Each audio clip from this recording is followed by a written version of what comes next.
Travis, Love Will Come Through on XFM 104.9, Ricky Gervais, Steve Merchant, Karl Pilkington, etc. Got some great tunes actually lined up. Excellent. I've brought in some Amy Mann, some Neil Young. I play my favourite Clash track. What have you got for us, Steve? I got a dynamite hip-hop tune by The Roots, which I think you'll enjoy. Love it. Got a little bit of Joni Mitchell, maybe swing that on later. Oh, excellent. I nearly brought in some Joni Mitchell.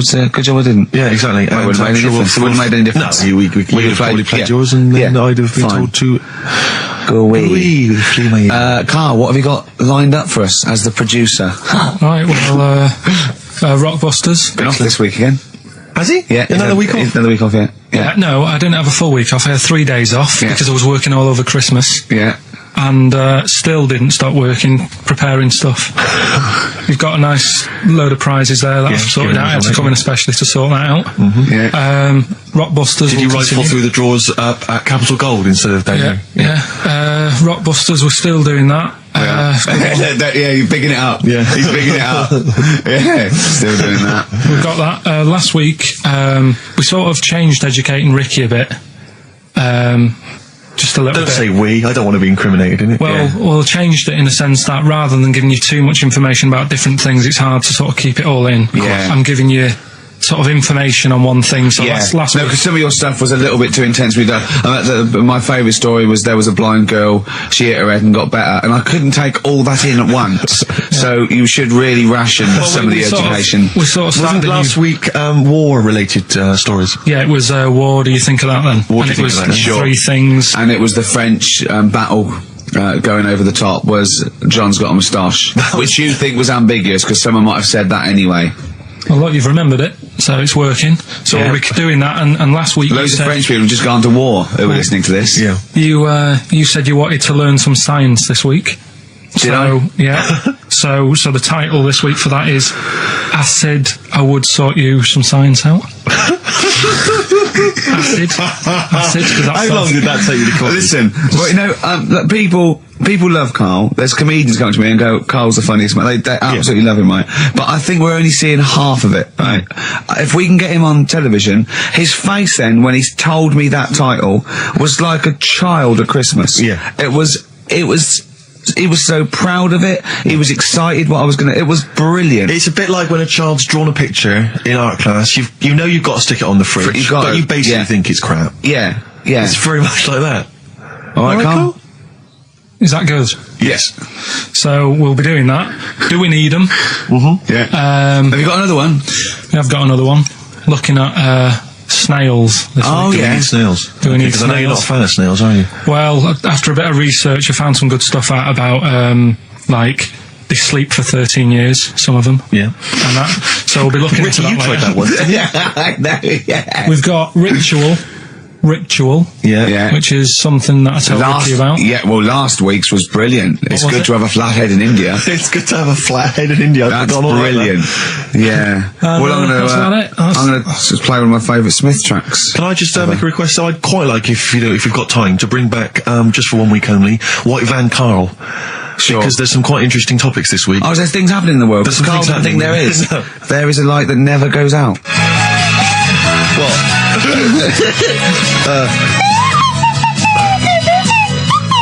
Someone's left one of those little things in here. It's brilliant, isn't it? Amazing. What are they called, those things? I'm just there. I was thinking of being in the front row at a Morrissey concert and going, can I just play along? They are brilliant. I don't know what kind of sound that is. I don't know. It's only used for when Kenneth Williams Yeah, exactly. sees someone undressing. Yeah. That's the only time that is used, that noise. Exactly. That is But brilliant. it's like it was specially created for the Carry On films. Yeah, we need, I don't know what it is, but we need something when I walk in and see someone changing. Well, what about this? There is a light that never goes out by the Smiths. I phoned Karl up in the week, yeah, and I said, what are you doing? He went, well, even though it's one of my days off, I'm just doing some research on the web. Found anything and said, yeah, I'm doing science. And then he said, you can get wigs for dogs in Tokyo. That's his scientific fact. And I went, what do you mean? Dogs, if they need a wig? I said, if they need a wig, what? Dogs going bald? And he went, like, this is fine to him. He went, It's a stressful city, Tokyo. The world's all right with Karl. He's always got an explanation. I've only ever seen him confused once. When in Edinburgh, he looked out of his window one day and he saw a bloke putting a parking ticket on some rubbish. Yeah. And that genuinely confused him. Yeah. He couldn't work out, could you? It's a bit weird, isn't it?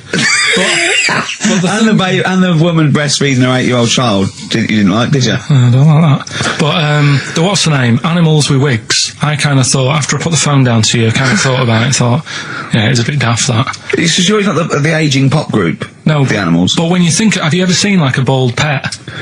No. It's weird. What do you mean? Because my mum, we had a cat, we used to get through loads of cats because we lived on a... Oh God! It started early today, innit? What do you mean? It's only 10 past one. What are you doing? Running a restaurant? We lived on. Oh God! What do you mean? No, we lived on like a main road. Oh yeah. Right? So we used to get through a lot of them. My dad kept saying, stop wasting money. It's not Stop wasting money, not wasting cats. Right. So anyway, we had this cat that was ill all the time, and it's just bag of nerves, probably. Yeah, malingerer. Yeah, I'm terrified. I'm going to which house? Rome. Oh God, bloody hell, Rome. Don't let me go to the Pilkingtons. And for some reason, it kept being sick all the time. Right? Yeah, that is nerves. That's definitely nerves. So my mum kind of thought, I've had enough of this, and she shaved it. Whoa! Now I know you're not vets in your family, but what correlation did your mum think there was between it being sick and shaving it? Because it kept being sick, and it was a pain to wash because it kept getting. So she wanted a dry wipe cat. So why didn't you just varnish it? What? It's weird. It's weird. So now he's cold and sick. No, but not all of it. She left sort of the back half, but sort of from its waist, sort of. I love that! Shave it because it's sick on itself! And it was the weirdest looking thing. I mean, normally I like cats. I'm always like giving yours a stroke on the head and that. Yeah. But as soon as she did that, it was like, oh. Yeah. Can't touch it. And then. So now it's sick, cold, and hated. Yeah. I love. Karl. It must have, I mean, the other cats must have been taking the mick out of it constantly. It's just making things worse. Did it get, I'm hoping that it got run over and was put out of its misery. No, I think it got alright, that one. Or is that Yeah, it did get run over. It did. Oh, God. Oh, dear. How many cats do you say you've got through? I'd say whilst I was living at home, I mean, it's still on the increase even though I'm not there. So whilst I was there, probably 5. God. Wow. Oh. Yeah. And were you upset each time, or you just got used to it? It's one of them things, isn't it? Like I've said before, when you first see something, it's a bit of a shock. Do you know what I mean? It's like the Elephant Man or whatever. Yeah. First time you see him, it's that sort of, oh, look at that. Yeah. Do you remember the first time you saw Steve? No, I'm not being funny. Do you remember the first? Yeah, but I've said this before. It's always then you get used to how people look, and you don't. No. I'm gonna burst. You have to play a record. No, but because I just see Steve's face. No, but I've got used to it. Shut up. Let you down. Gold Rush on XFM 104.9. Ricky Gervais, Steve Merchant, Karl Pilkington. Brilliant. Rick, I was in. I don't know whether I should tell you this because it might rock you to the very core. Go on. But I was in an Indian restaurant the other night, and you've not seen the film. Have you seen the film Notting Hill? I haven't, no. Right, in the film Notting Hill, have you seen that, Karl? Yeah. Do you remember the bit, Julia Roberts plays a movie star, rather like Julia She's the Roberts. most famous, I know. And she's in a restaurant having dinner with Hugh Grant, and she overhears some people in the restaurant slagging her off.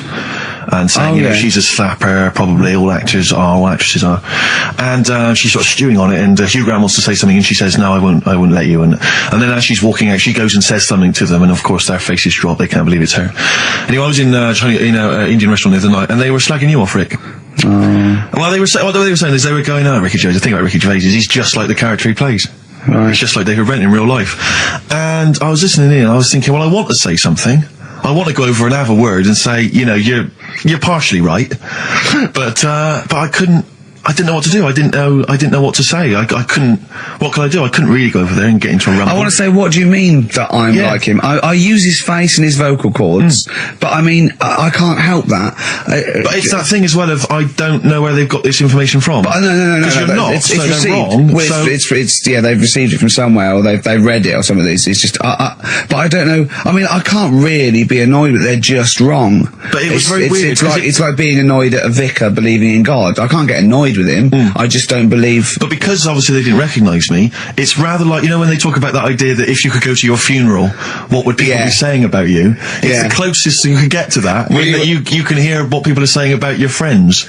But why don't you to get him around to that? You go, he is. Yeah. What do you think of the other fella? Sometimes with him. That tall fella. He's good, isn't he? Yeah. I know. Yeah. It's a shame actually because on the occasions I do get recognised from minor appearances, I never get any cool fans. I just get the nerds. I get the real nerdlingers. I don't get, beautiful women coming out. You're putting them off, though. You're putting them off. You've got to take what you can. Well... but you'll have nothing. No, I know, but this girl came out the other day and she said, hey, are you that guy who's involved with The Office? I went, oh, yes, I am. She went, my boyfriend loves you, he's over here.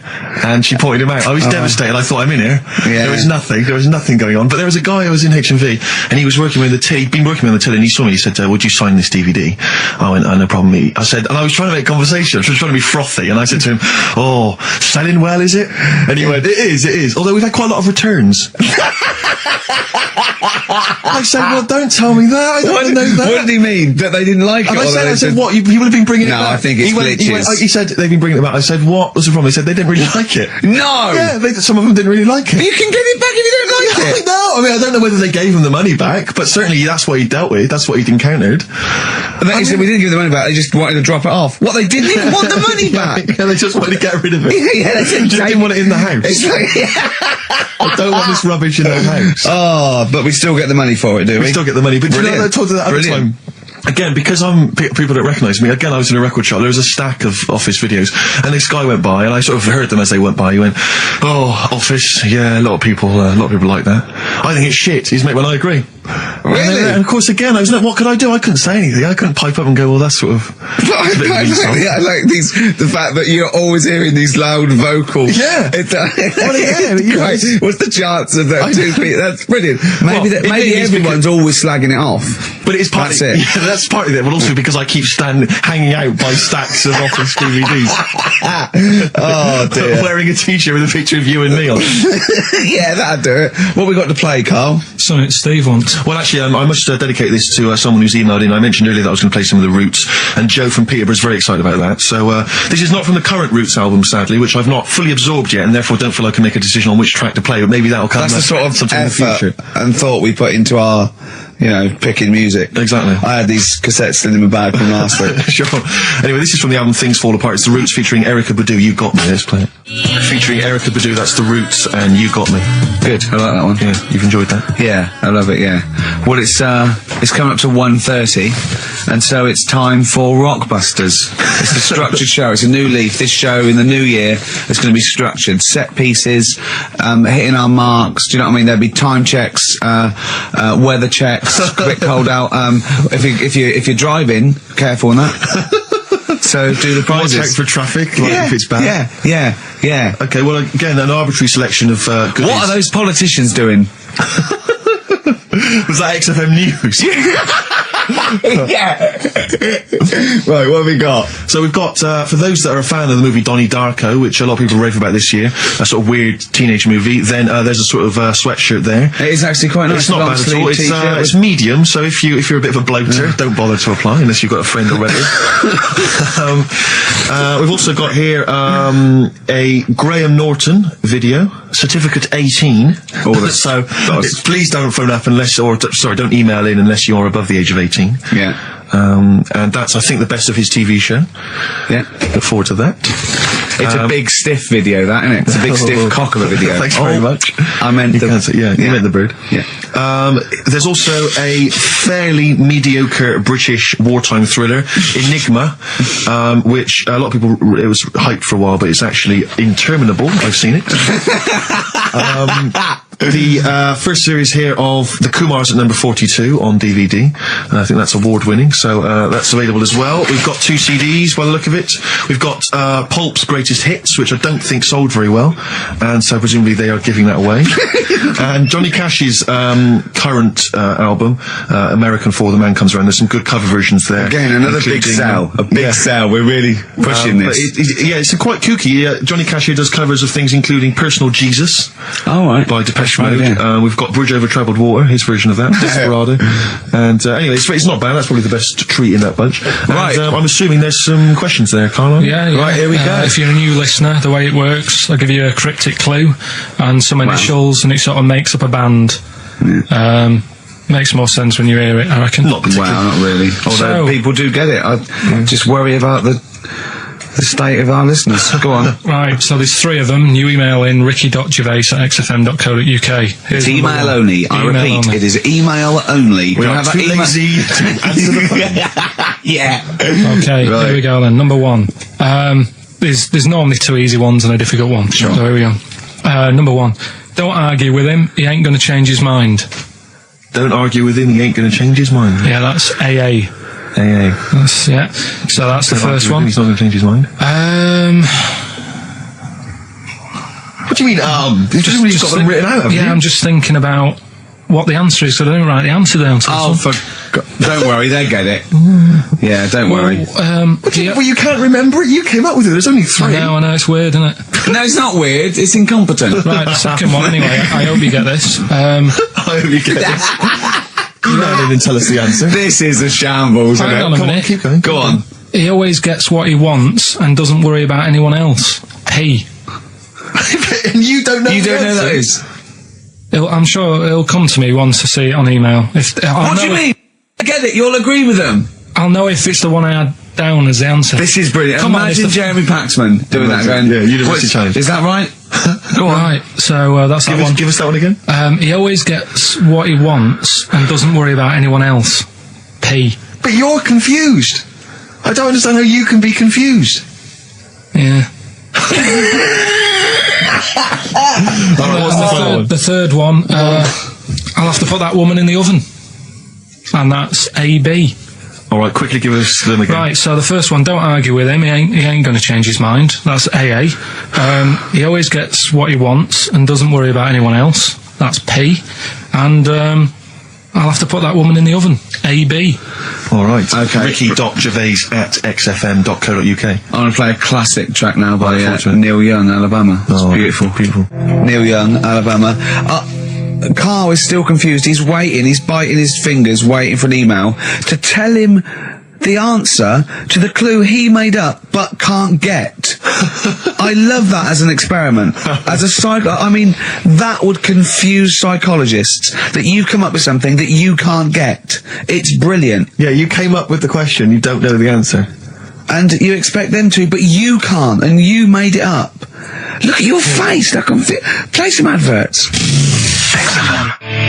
Honestly, Juan by Billy Corgan's new band there, ex-Smashing Pumpkins. Sounds a bit like them, but I like it. It's alright, not bad. I like it. You expect to know, Rick, incidentally, that someone's got the right answer, so Carl's Carl knows the answer, yeah. Brilliant. Well done, Carl. You're a fool. Right. Well, talking of which, it's a long time since we've had any White Van Carl. For those that don't remember this particular hot feature, we basically ask Carl some of the questions that are asked of a white van driver in the sun. They always have this on Saturday afternoons. Anyway, here's the first one. They're not fascinating, Carl, but I'm just interested on your take, really. Yeah. What do you make of Cilla Black quitting Blind Date after her husband sent a message from beyond the grave? Are you familiar with this story? I didn't know that. What's that? She went to see a medium, and supposedly her husband passed on information through the medium, which was incredibly vague, but persuaded her to quit live on air. Well, it's about time, isn't it? If even dead people are saying, enough's enough. Well, I'll tell you what, though, talking about ghosts and that, do you know how I'm into them? Yeah. Right? How weird do you think this is, right? Well, it's not true. Before you say it, play a record. No, go on. Go on. Right, it's this woman. I don't even know if it's ghost, really. It's just a bit weird. Yeah. Sure. There's this woman, Yeah. and she's not a woman, she's a kid. Sure. Okay. Sure. She's walking down like a street in her area. It's a nice day and everything. Everything's normal. She's walking down, and a woman comes up, cycling past, right?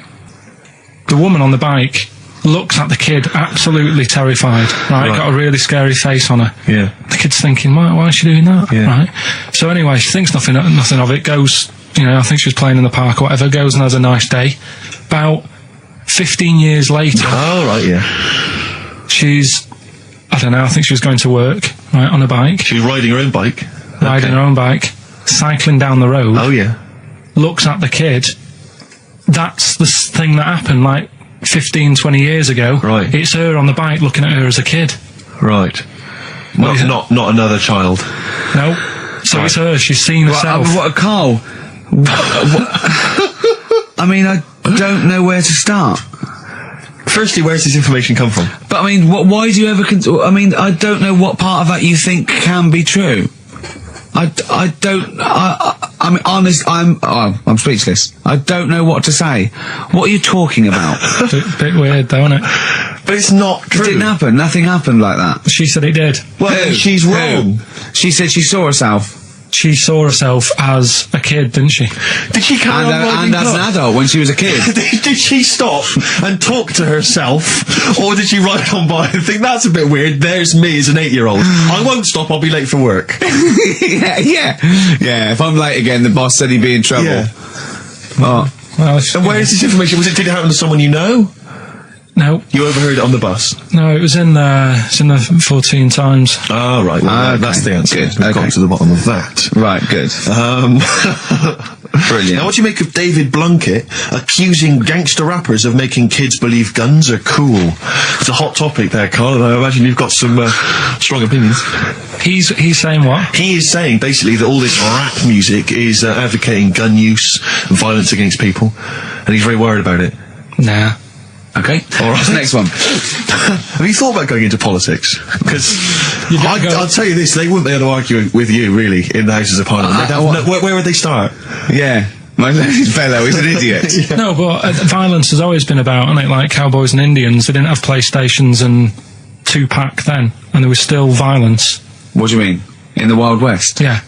Do you know what I mean? So you can't really blame it on stuff. It'll always happen. That's the world, and it's made up of different types and that. Again, he's right.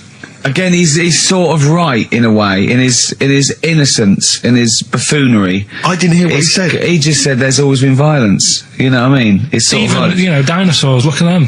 They cause a lot and of then he trouble. went too far and made himself sound No, like a but fool but again. I'm just saying, it's always happened, it always will. Yeah. Don't try and change it. Yeah, Yeah. just chill out is what you're saying. Do you know what we should do? We should all get on our bike, go and find ourselves when we're little, and go, be careful what you do in life.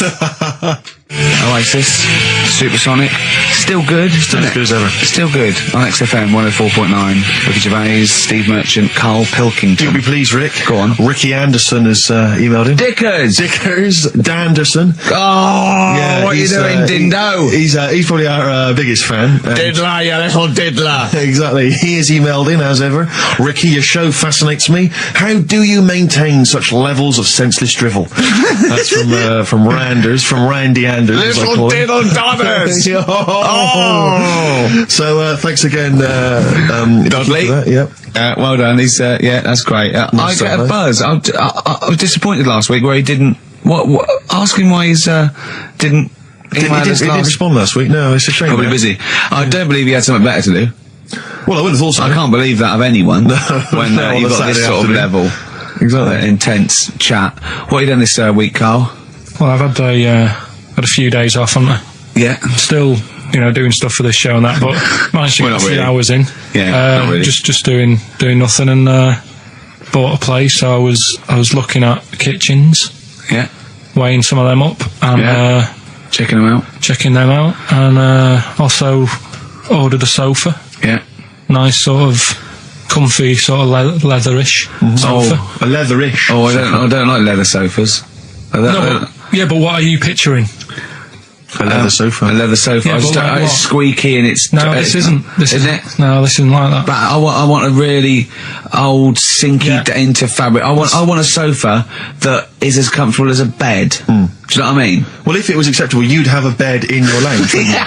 If that was allowed, without seeming like you were sort of like elderly, or that would be good. And I'd have a drip going in, sort of like with nutrients. You know, I can't be bothered to chew. No, sort of lager with sort of vitamins, and then one going from my knob down to the toilet, to the lavatory, and with all the remote controls. And that would be amazing. To be fair, you're almost there, Rick. I've certainly seen the toilet tubing when I've been round in the past. My dad's bed, right? My dad would never change his chair. Mine would try and get rid of it because it would just fit to him and it'd just be absolutely dilapidated, right? And he had like his own chair in the lane. Yeah, his own chair, right? And then and his bed, right? When they had separate rooms towards the end, and his bed, right? It was just, he had it for years, and it was a big dip. It was just like a spoon in the middle, where it was concaved. And my mum used to just vacuum it out. Oh, where all the little bits are like, you know, he'd have a fag in bed, or he'd do his roll-ups in bed. Yeah. And that's grotesque. Why do you like that bed? It's curved. You know, he goes.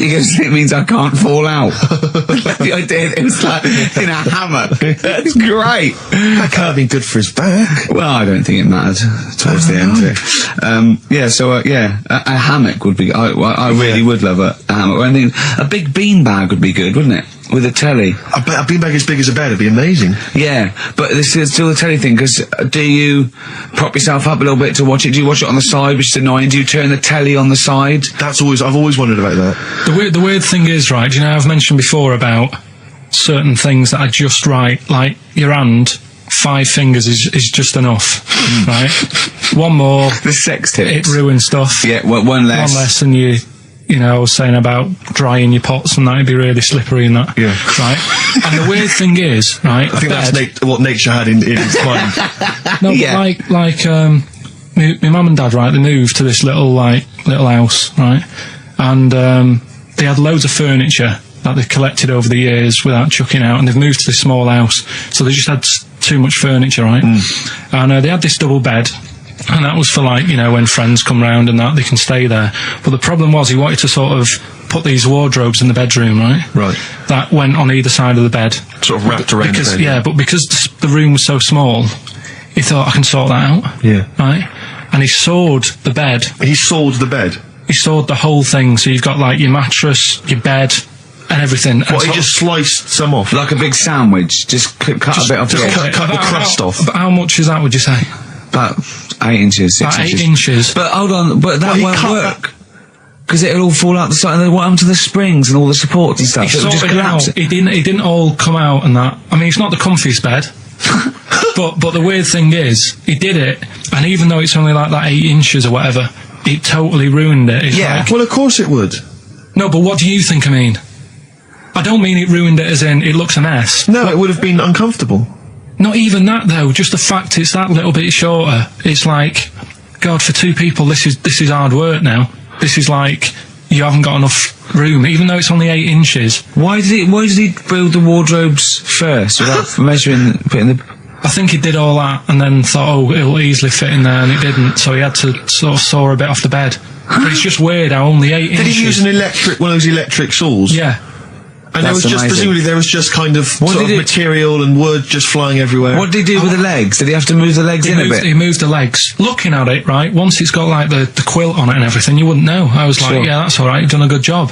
Yeah. And I went to bed at night, he's like, you know, sleep well. Got up in the morning after having about 45 minutes sleep and said, something not right with that.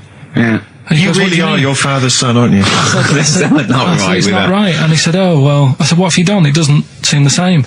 And he said, oh, I had to shorten it, sort of thing, you know, to fit in the gap.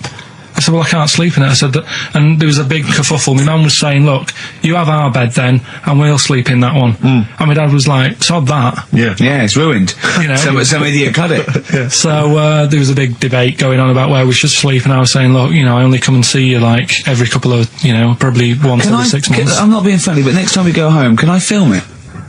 Just for, do you know what I mean, Channel 4 or something? Well, you know, I mean, the Osbournes is not on at the moment. The Pilkingtons. That would be extraordinary. Can we film it? That's brilliant. Is anyone from Channel 5 listening to this show? Or Bravo? Yeah. The Pilkingtons. Weird though. Play a record? Or do you want to play? Do you fancy playing something of yours? What, have we got anything? I don't know, something that was sent in to you, maybe? Oh, yeah, no, I'll tell you, I'd like to play this. Yeah, Bronze Age Fox, band from Bristol, my neck of the woods. Always working, play the tune, Carl, always working, he's always working, he's on the ball, he's on the ball, he's on the Bobby ball. Bronze Age Fox, Sunshine Made the Desert, I've enjoyed that. I love the ending, that's really great, I love that chorus bit, that's really good. Rick, I know what you're thinking of. What? You'd love some, wouldn't you? Yeah, that's lovely. Coldplay, The Scientist, XFM 104.9, I'm Ricky Gervais from Stephen Merchant and Karl Pilkington. Karl, what are you doing? I wish that's how you spoke. Right, what are you doing then? Let's have a quick reprise, if we could, of the Rockbusters clues. Yeah, Rockbusters, if you've just tuned in, you've missed it this week. Here's your three Well, no, you clues. haven't, that's why we're giving the clues again. Yeah, I know, but it's they haven't. Eh? What? Say if they've been busy. Just give the clues again. First one. God. Don't argue with him, because he isn't going to change his mind. That's AA. Second one, he always gets what he wants and doesn't worry about anyone else. That's P. Yeah. And the third and final one, I might have to put that woman in the oven. AB. Interesting. Are we telling him or still? No. People have still got a chance to win those extraordinary prizes. Ricky.gervais@xfm.co.uk. We've still got features to come, though, Steve. It's incredible. We've still got Ritual. Remember last time? People in India, it's good to have a flathead. Yes. We've got Do We Need 'Em? I've got That's Ridiculous. That's a great game. What should we do next? It's too much. We Do We Need 'Em out of the way? Do We Need 'Em out of the way? Yeah, just let's explain it again. If you're new, I'm sort of on a bit of a mission to find out, you know, we've got a lot of animals and insects in the world and stuff. Yeah. Do we need them all? It still amuses me. So we've found out we've got to keep jellyfish. We've done octopus. She said we've got to keep them. This week, snails. Do we need them?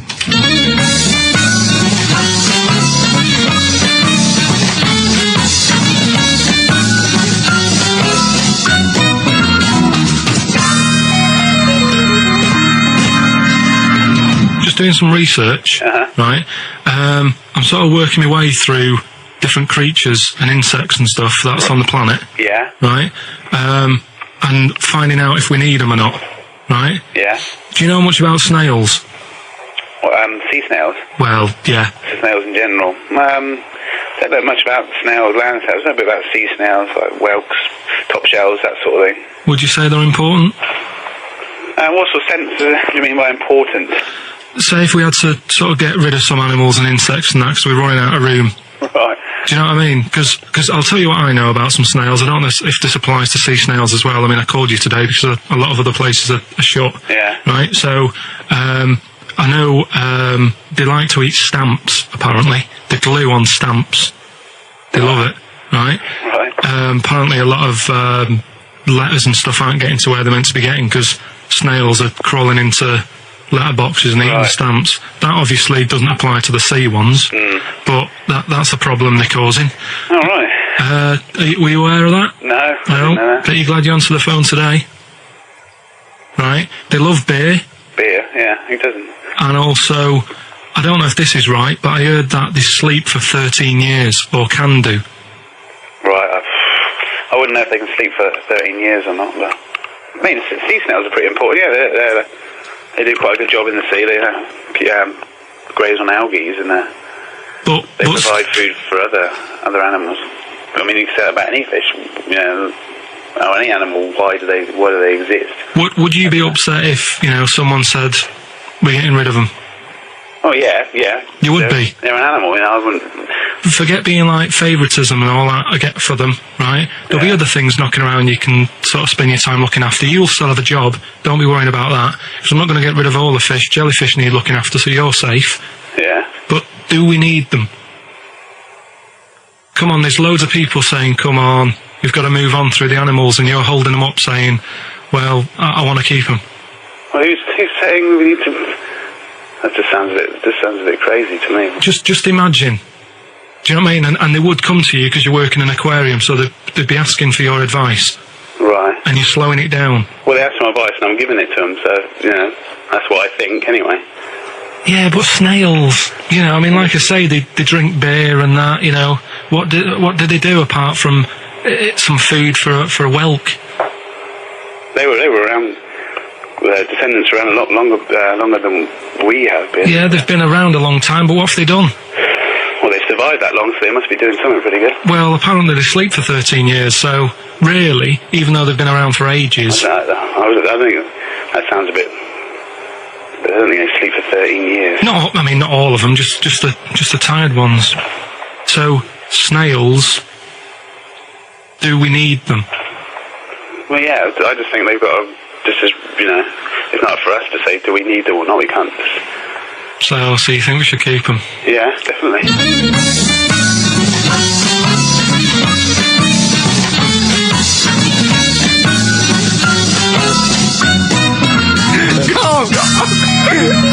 Carl, I'm proud of you. That was getting really quite annoyed. I know. What did he think he was doing? What? I don't know what you tell these people. I mean, you don't get their permission to play this out, do you? You just don't say the that. thing is, right, I sort of told him what it was about, but we won't say who he is or where he works, because it doesn't matter. I just needed to speak to someone who knows. I know the fact that you were trying to get an answer out of him by suggesting that he would be safe, because he could look after jellyfish if he gave the okay to destroy snails. He was getting livid, you could tell. Oh, God. Brilliant. So they've been around a long time, but what have they done?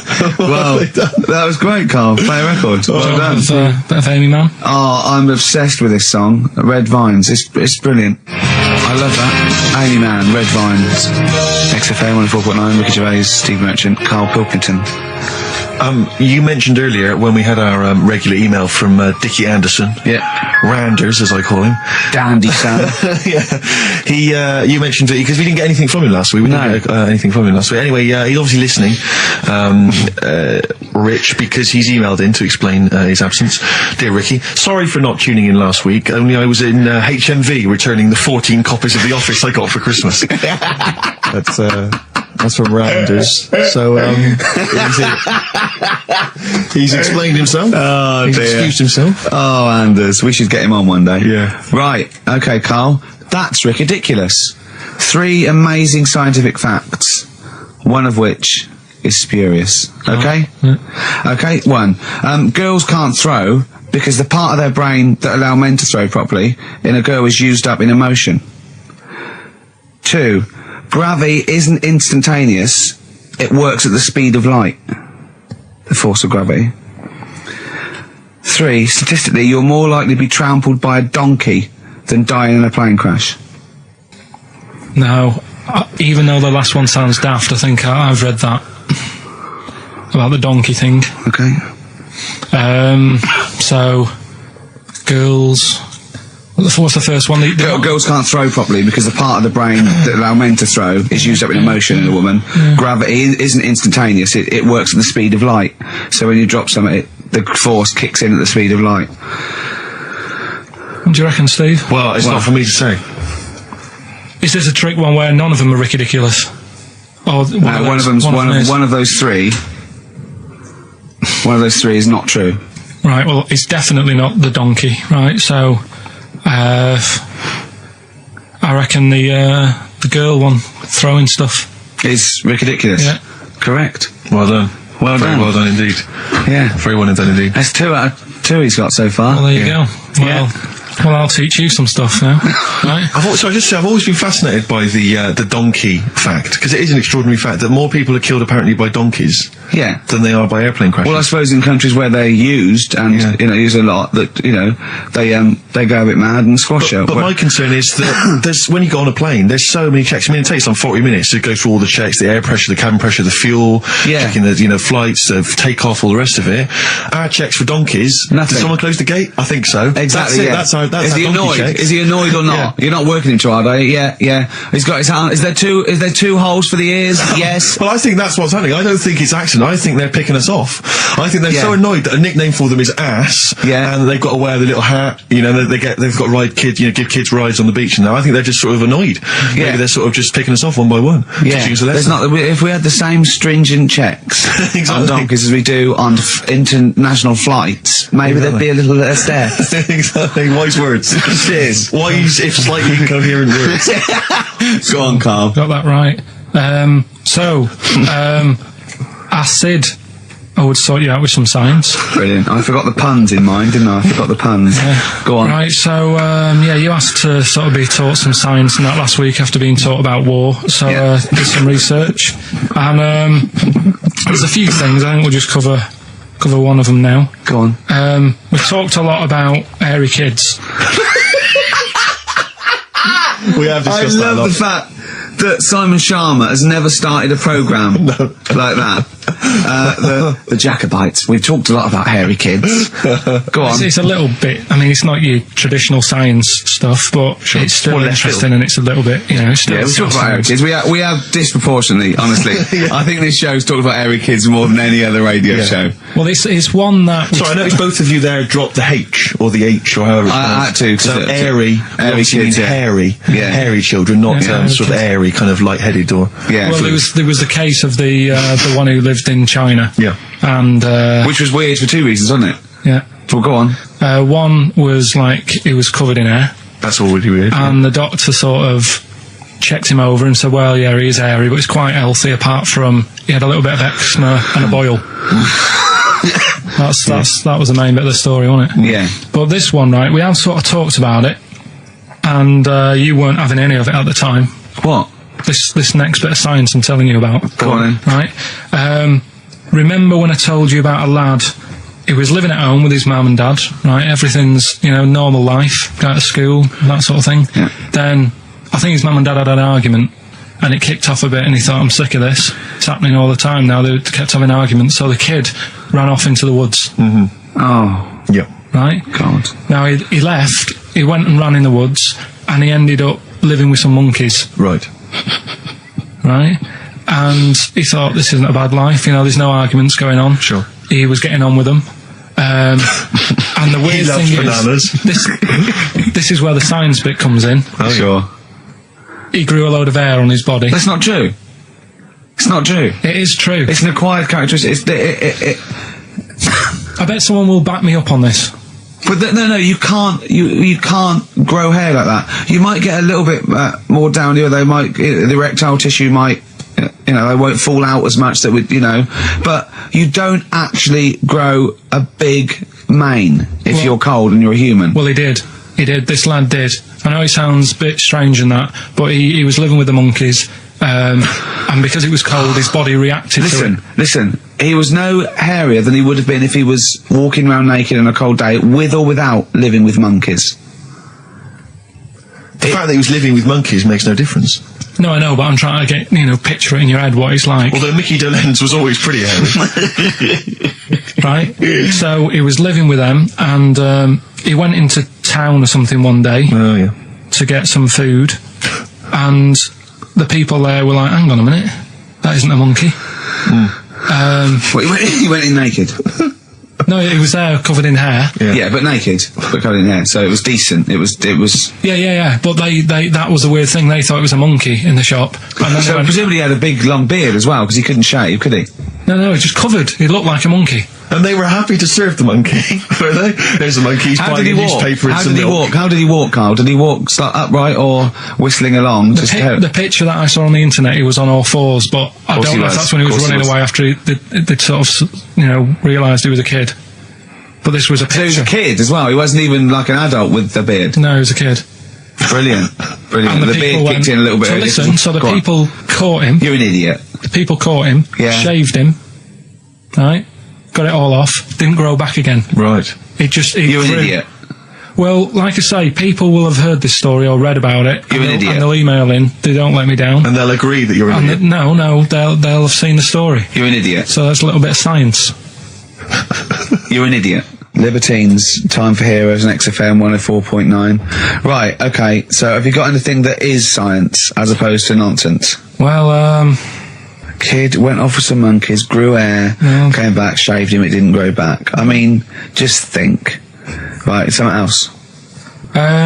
there's a few things I found. Yeah. There's a fella Oh, God. who had hiccups for 69 years. That was a bit annoying. Yeah.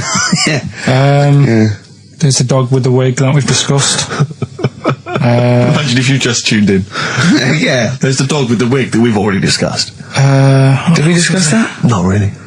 Did I not tell you what he said? I did, didn't I? Yeah. Oh, yeah. What else have we got? Well, there's something here that you sort of know. Is this going out live? Yeah, this is happening, right? Go on. But remember when you talked about sponges? Yeah. If you get a red sponge and a blue sponge, You liquidise them, pour them back into a tank.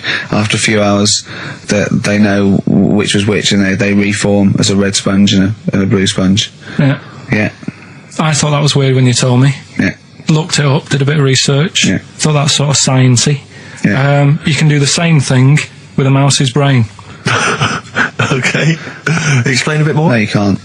If you get a dead mouse, Yeah.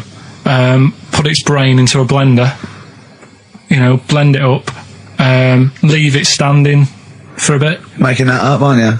You're confusing this. You've watched Nigella Lawson make some sort of pudding. No. What do you mean? It won't work with the brain. Well, it does with I mean, not a human brain. Don't be trying that. Although, no, a mouse one.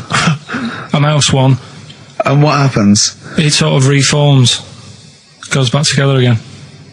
No, because apparently it's made up of the same stuff as. But it doesn't, does it? Because if it's dead, if it's a dead brain, the cells can't act anyway. The fact the sponge is that it doesn't kill the cells, it liquidises them, it doesn't kill the cells.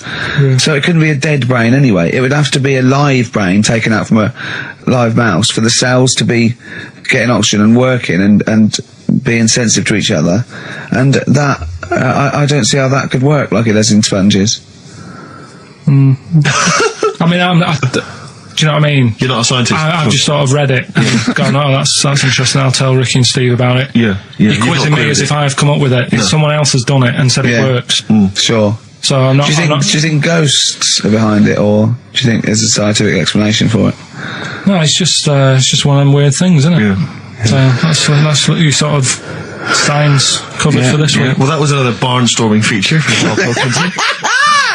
Is that it? Is that the two things you got Thanks this very week? much for that. Well, I mean, There's nothing behind them. Do you know what I mean by this? There's not like a weight of intellect behind these facts. Why don't you make that your science project for this week? Find a dead mouse somewhere, Karl, and a blender.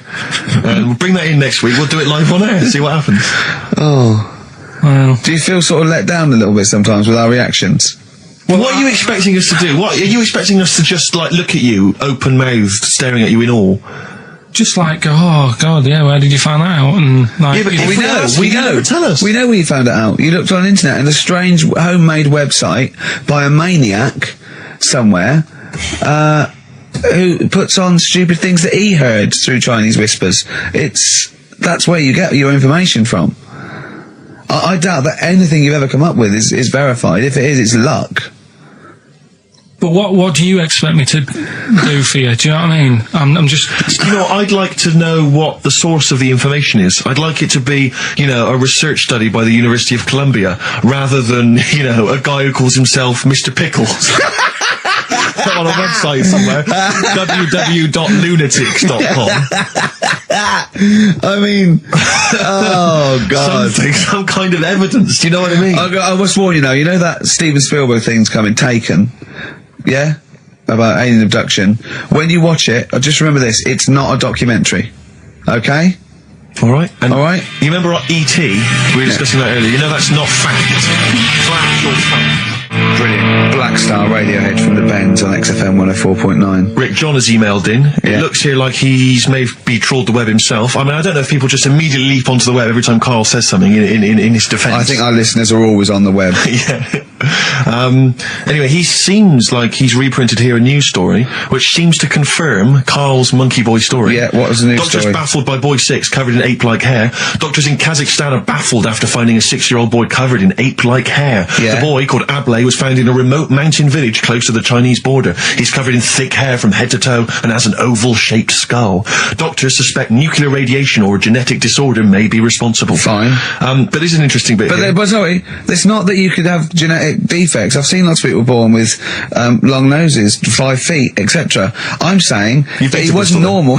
he wasn't normal, and then went to live with monkeys and grew the hair. Well, that's no, my true. point. But it says his mother and father are distant relatives. Such marriages are common in the Kazakhstan mountain hamlets. Now, the village elders were consulted as to what to do with him, right? Now, these are the village elders. These are the wise men of the village. These are the people, presumably, that all year long are telling the village how to live, how to survive. Yeah, you're what in to charge do. because you've lived longest. Yeah, exactly. You presumably are solving any kind of moral conundrums, Yeah. any sort of awkward things. Do you know what they suggested that they do with their hairy son? Go on. Send him to the circus. The Carl's nodding. Put him in the circus. That was what they suggested, and the mother actually wanted him to go to school. Instead of I don't instead know, of school or circus, I don't know. We don't know what's better for him. Exactly. I'm not sure. We must consult the elders. What do you think, Carl? It's not a bad life, is it? What, the circus? Yeah. Well, you ran Kids away will from love it. Yeah. Love it. But remember that thing that I saw about that fella who, I don't actually talk about it really, it's a bit... Go on. Tell us now. You hooked me. Come on. You can say it. It's okay. What, are you worried that it might be insulting to someone? Well, it's not nice, but... Well, you're not taking the mickey out of it. You're telling us... Go on. It's just, it was in that book again that you got me. You know, the book full of weird people. Go on. And things that are wrong with them, and hairy people, and... Yeah. Lad with 3 legs and that. There's a fella...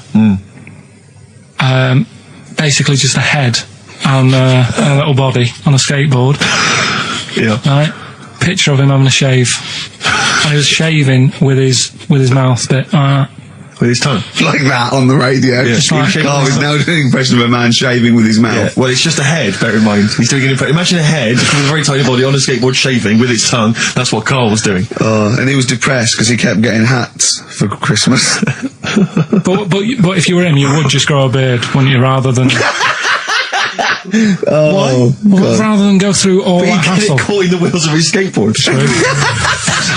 Clash. Rock the Casbah on XFM 104.9. Nearly it. Ricky Gervais, Steve Merchant, Karl Pilkington. So the answers to this week's Rockbusters. Yeah. Do you want to give us the clues again in the answers? Yeah. The first one was... don't argue with him. He ain't going to change his mind. The initials there were AA. That's adamant. Adamant. Yeah. All right. That's good. That's a good one. Second one. He always gets what he wants and doesn't worry about anyone else. That was P. That was Pixies. Picks his. It kind of works, yeah. And the third one. I'll let you have that one. I'll have to put that woman in an oven. That was AB. That was Anita Baker. Anita Baker. It's good. Anita Baker. I'll let you have all 3 today. So You've done well. So do you want to pick a winner, Steve? Well done to Mark Leder from Bow. He wins those fairly mediocre prizes. Enjoy them. Oh, brilliant. Oh, well, we've had a few laughs. We've had a few laughs, a few tears, a few scientific breakthroughs. Exactly. Got to get a picture of Carl somewhere in the national press, just his little round head there. As an email here. Carl is trying to distract attention from the fact that he is a monkey raised among humans and horses and has failed to develop hair. I can just imagine him being the second cleverest in a troop of monkeys. You know what I mean? Second cleverest. You know what I mean? So, Picking fleas out there. Oh, look at his little face. I'll tell you what. Heat, I'm gonna get a picture of you. Just put it in the radio section of Heat. This is what Carl looks like. Oh, another email. Someone said, when the monkey boy went to the shops, he was naked. Where did he keep his money? Good point. Didn't happen then. Right. Oh. So that's that. We didn't even do all. What do you mean? We didn't get round to ritual. Oh, come on, give us ritual. We haven't really got We have time. quickly. No, We have got time. Just do it. Why haven't we got time? It's 10:02. Right. Well, we've got a long track to finish on. Well, just do it. It's. Do Are you familiar with the place called Go on. Easter Island? Yes. Yeah. Do you know what they do out there? Eat eggs. I don't know. Well, Go that's on. close. Go on. Right. What they do, right, there's a load of people living on an island, Yeah. Easter Island. and to find out who's going to be running the place, they don't hold elections, do they? they have these birds that lay like expensive eggs on an island. Expensive eggs. Okay. They lay expensive eggs. Fabergé eggs. Yeah, go on. On this island, Yeah. Easter Island? once a year. No, off it, like about 2 miles out. Right? Oh yeah. And Whiston and Island. the sea. True Tuesday. Yeah. Pancake We're running out of time, Just right? tell us. No, Steve, we're playing off. No, tell us. Right, finish Next it now. week, next You week. don't you dare. I'll see you later. Joni Mitchell. You. Blue Motel Room from the album Nigeria. It's the song for the ladies this week. Thanks for listening. Next week. Hickory Dickory Dock, some lads there just wrote a song called Clocks. The lads are Coldplay. And the song is Clocks. I'm Ricky Gervais, with me Steve Merchant, Karl Pilkington, pressing the little buttons there. XFM 104.9. What's that little Well, I think I do more than press the buttons. right, you see, this is it, right? Karl has had a little strop on since last night, okay? And it's He's got a little strop on. yeah. You said strop on. I just wanted to clarify. And I don't know why. He says that I'm an annoying person. He says that I wound him up, right?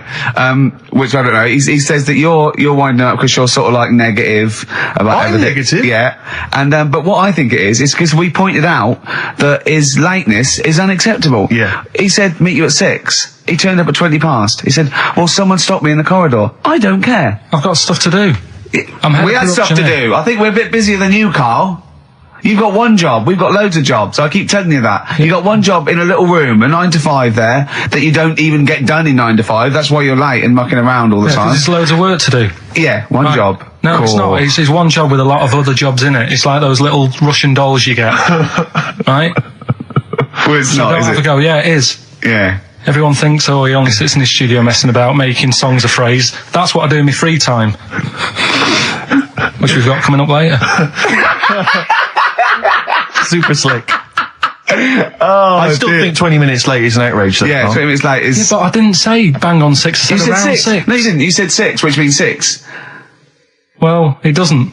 Wait, sorry, it doesn't. If it was a newsreader, I'd say, yeah, you've got to be on time. Do you know what I mean? If it was a 6 o'clock news, I wouldn't want to be late. But it's the fact that I said to you, I'm busy, I've got stuff to do. No, you didn't say that. You said 6 o'clock to sort out tomorrow's show. I didn't. I know what I said. So Yeah, well, You don't, because I remember you sent me a text. You didn't even. It wasn't even a phone call. You didn't even have the politeness to call. Stephen has stitched him up by being a text. little bit more Busy. precise than him. It was a text, and it said, "See you around 6 tomorrow?" Question mark. Around. You just said it. Well, Around yeah, but 6. that doesn't count. That doesn't mean anything. Well, yeah, no, he does. What? So that? All right, You Rick. told me you said 6. Well, he did. I'm paraphrasing. 6 o'clock, Rick. To me, even if it was around 6 o'clock, that would be 5 to 6 or 5 past 6. It would not be 20 minutes after the event, because that is late. Well. Well, you've got nothing. You see, you haven't even got an excuse. Yeah, but then I turned up, right, and I said, right, well, let's not argue about this. Let's come up with some good new features, because we've been in Cheapest Chimps. That's gone today. Good news. He never liked Cheapest Chimps, Carl, did he? Right, he never liked it. Do you know what? Do you know who's took it further? Go on. Donald McIntyre. What? He's doing a programme, Cheapest Chimps. No, he's not. doing The it. channel. Well, we'll see. Again, I'll prove you right. Again. He's Prove you not. wrong. He's not doing a program Cheapest Chimps, is Yes. he? He's not. What do you mean? He's doing. I saw a trail on Channel 5, and it was saying, you know, Is it 5 or is it about 20 past 5? He's doing this, he's done that, you know, now see him on Channel 5 because he's moved to Channel 5. Right. He's saying first big problem, chimps, you know, they deer and that. And, No, they're not, dear. He's getting confused. no, 50 odd grand for a chimp, and it's saying, you know, he'll look into how much you can get gorilla for. What are in the name of God are you talking We'll about? talk about that later. But I don't know what. I'm just saying that's another idea. And then, that's yeah. these So things go do. on, you got off. This is why you never get stuff done and you're Yeah. late. You got off the point. You were talking about arriving late. Yeah, I know, but I'm just saying to you now, I turned up late, so I said, right, well, let's not argue. Yeah. I said, let's do some stuff. Yeah. You weren't having any of it. I think at one point you were trying to be sick on my leg. I do remember that. Yeah? Why? Just for fun? Yeah. All right. So that's when I started getting annoyed. He was very annoyed last night. No, yeah, okay. Yeah, I can see where that could be annoying, but you just got to think, hey, look, so what? It's, Well, I think you rub each other up the wrong way. Yeah. No, that's the problem. well, no more Cheap as Chimps today. And nothing to replace it because we didn't have a chat. Songs of Phrase, we're doing that. You can win some stuff. Yeah, we've got the film that we haven't done for the last 2 weeks. The final film, we won't be doing that. Let him down. There's 2 weeks. So you're 2 weeks late on that. Can I just ask, guys, is there going to be some great music? Yeah. Well, what about something from the Only Ones? Yeah. Another Planet. Brilliant. Another Girl, Another Planet by The Only Ones on XFM 104.9. I'm Ricky Gervais with me, Stephen Merchant and Karl Pilkington. Karl, cheer up. Come on. There's a war on. Chill out. Yeah. I have to say, you have become increasingly annoying recently, Rick. Really? Chiefly, I tell you what it is. I think it's the hot weather. Can I just remind you, when we were in the office recently, we've got a little office that we write in, we work in, and many moons ago, we were doing some work. This was when we were writing the first series of the office, and I was typing away. I was just typing something up we'd written, and I read it back to Ricky, just check he was happy with everything. I was reading it back, and as part of the thing, there was a knock in the script. It said, knock, and so I was acting out for him, and I knocked like this, and I realised he wasn't listening. He was in fact asleep underneath his desk, and I knocked like that as part of reading the stage directions. I knocked. He thought someone was coming in. He leapt up, plunked his head, zipped up, thought someone. I said, Rick, it's not. I'm just acting it out for you.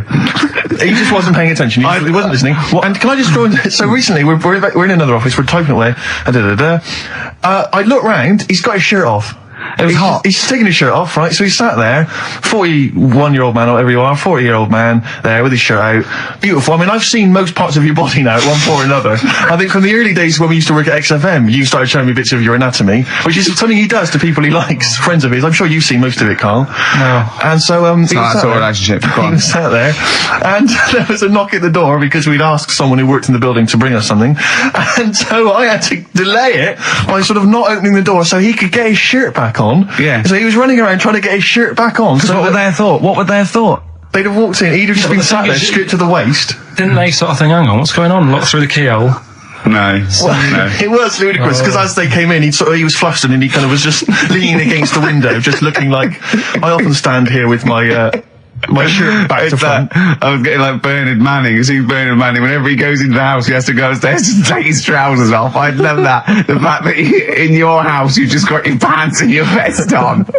That's what you want to do. Yeah, but it's all the time. It's not just, I mean, you haven't done that with me, taking your clothes off and that yet. But, like, last night we were sat in the pub and I was saying, right, let's not even worry about new features then. Let's get the current ones, going. Like what? Good. Like, the one that I was trying to work out, the cheeky freak of the week. Think of that! Yeah, but Think of that, though, as a normal conversation. Yeah, I'd looked online, right? I didn't find that much. I found, actually, I'll tell you what I found later. Brilliant. We're looking for them, right? And then at one point, I think you said to me, go and, what about the Guinness Book of Records? Yeah, they'll have, like, the best freak in the world or whatever. Yeah, ever. So I said, yeah, bring one in. Now, you've got one at home. Yeah, I've got a couple. But you couldn't be bothered carrying that in today, so I had to go out of the pub that I was at. Yeah. Nip into Borders. Yeah. Buy a Guinness Book of Records. Yeah. Out of my own money, $18.99. Yeah. Bring it back, and then you said, I don't know if I want to do this feature. So it cost me 20 quid for that. I had to buy a video for Silence of the Lambs film clip. I'm actually out of pocket at the end of this. But do you want to work with me is the thing. If you want to work with people would pay that sort of money to work with me, Karl. You're a lucky bloke. Think how many people think, Karl, he gets to drink and sit. Yeah. You making a cup of tea and I surprised, didn't I? Little surprises. Last night, when I left the pub in a bit of a mood because I just fed up with not getting anything done. Yeah. Walking down the road, I was thinking, how can I get out of this? How can I stop having to work with them? I'm thinking, I wonder if I leave, I wonder if they'll be funny and they'll go, and then my boss will be giving me stick. And I'm thinking, how much notice have I got to give out? And all this is going through my mind. I'm walking home and I got in, said to Suzanne, I'm sick of it. She's going, you need to do it when I get a new kitchen. And I was like, yeah, but how big does the kitchen need to be? I was saying, do we need a big kitchen? Can we get a small one? Have we got enough for a small kitchen? Do we need so many cupboards? Can we just have wood instead of steel? All this, trying to get out of doing this. Yeah. It's always I always feel like, because I like to think that I'm not perhaps as bad as him. Yeah, no. You annoy me in different ways. Like what? How does he annoy you? Well, stuff that, I come up with ideas, say Cheap as Chimps. Yeah. Rockbusters springs to mind. Yeah. 15 Taiwan. 15 Taiwan. Let's just remind people what 15 Taiwan was. It was a little feature that I wanted to give a run, give it a little run, see if people like it. The premise being? No, there's no premise, it's just a title. No, we were going to get 15 sort of ornaments, you'd explain them, and then people would call up and say, that one's from Taiwan. See, Carl, you just explained why I didn't think that was a good idea. By explaining the good... The funny thing is, Steve, right, I was walking down Regent Street on Monday, walked past one of these big stores, right, and they've got all famous quotes on the windows, right, and one of them was something like, an absurd idea is often a great idea. Yeah. Do you know who said that? Go on. Einstein. Yes. Which made me wonder, if you were his mate, would he ever have done E=mc²? Or would you have said, don't bother with that, it's not going to work? Because that's all you seem to do. Everything I come up with, you put down. Yeah. Well, that's one thing. He's negative, right? I don't know why. I don't know why he is. What else? He messes me about. I get him concert tickets for stuff, and you say, I didn't bother going. Yeah. That is annoying. You come in, 5 minutes to go with tracks that need editing. Yeah. The little bag, that bag that was free. Yeah, you got a free bag today, an XFM little rucksack thing. Yeah. You were like, oh, what's this? What's this rubbish? Yeah. Ricky said, I'll have it. They're great. He said, no, I want it. Yeah. Well, it was free. I needed it. I'd give that as a gift or something. So, I mean, I think on reflection, Steve is probably a little bit more annoying than me. I won't go that far. You are annoying. If I had to go away for a week somewhere, if it was a quiet place... Well, you are again, aren't you? That's 2 holidays you had this year, I mean. If it was a busy place, I'd probably go with you, because people, do you know what I mean, staring at me all the time and that if I'm walking around with Steve. No, I'm just... Can I draw up a list of reasons I don't like you, Carl? Just being honest. What? I'll tell you, because the list of reasons I don't like you is incredibly long and getting longer. Just saying. Do you want another slap? There's a star. Ash, XFM 104.9, Ricky Gervais, Steve Merchant, Karl Pilkington. Carl. Alright, let's start again. Yeah? I'm going to be the same, but let's start again. So what I mean is stop being grumpy and let me carry on being annoying. Because Steve's not going to change. He's not going to suddenly start going, you know what, Carl? I think your ideas are really good. Do you know what I mean? Remember when he came up with that idea, that game show idea?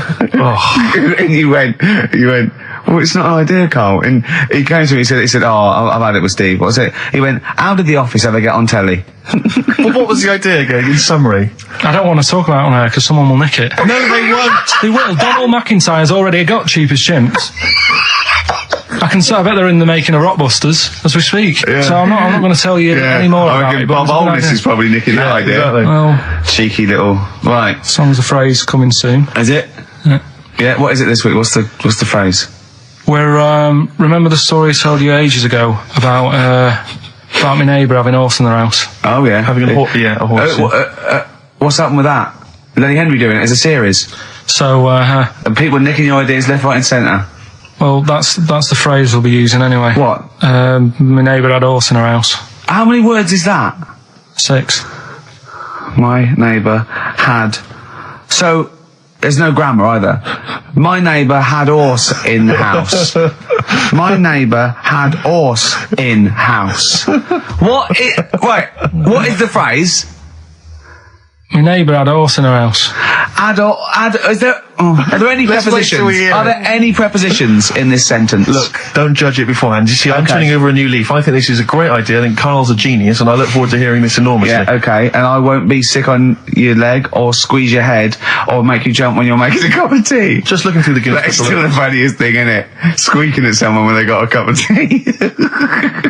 Right. There are a lot of what strike me as seemingly pointless feats. The Guinness Book Records is right. The Guinness Book Records is great. I used to love it as a kid. I've had about 10 copies in my life. The last one I bought a couple of years ago, present. It was really good. I love it. I love the real records: tallest, fattest, thinnest, best, fastest, most expensive, biggest, and all that. But the ones that really annoy me are the ones that. The reason these people are in there for it are the only people that tried. What? Yeah. Balancing the milk bottle on your head. Most watches eaten. I just found that one. Kim Sung-do from South Korea ate 5 watches, the entire watch with the exception of the wristband, in a time of 1 hour 34 minutes. What do you make of that, Carl? Made him regular. Come on. How did they time him? Most live rattlesnakes held in the mouth. 8 live rattlesnakes held by, it just says an idiot. Yeah, this gives you an idea, Carl. Talking of idiots. Do you want to get into Guinness World Records? No, Carl, come on, that'd be brilliant. There's things in there that are just absolutely anyone could do. Like that one in Big Brother, I was watching it, and it was balancing sugar lumps.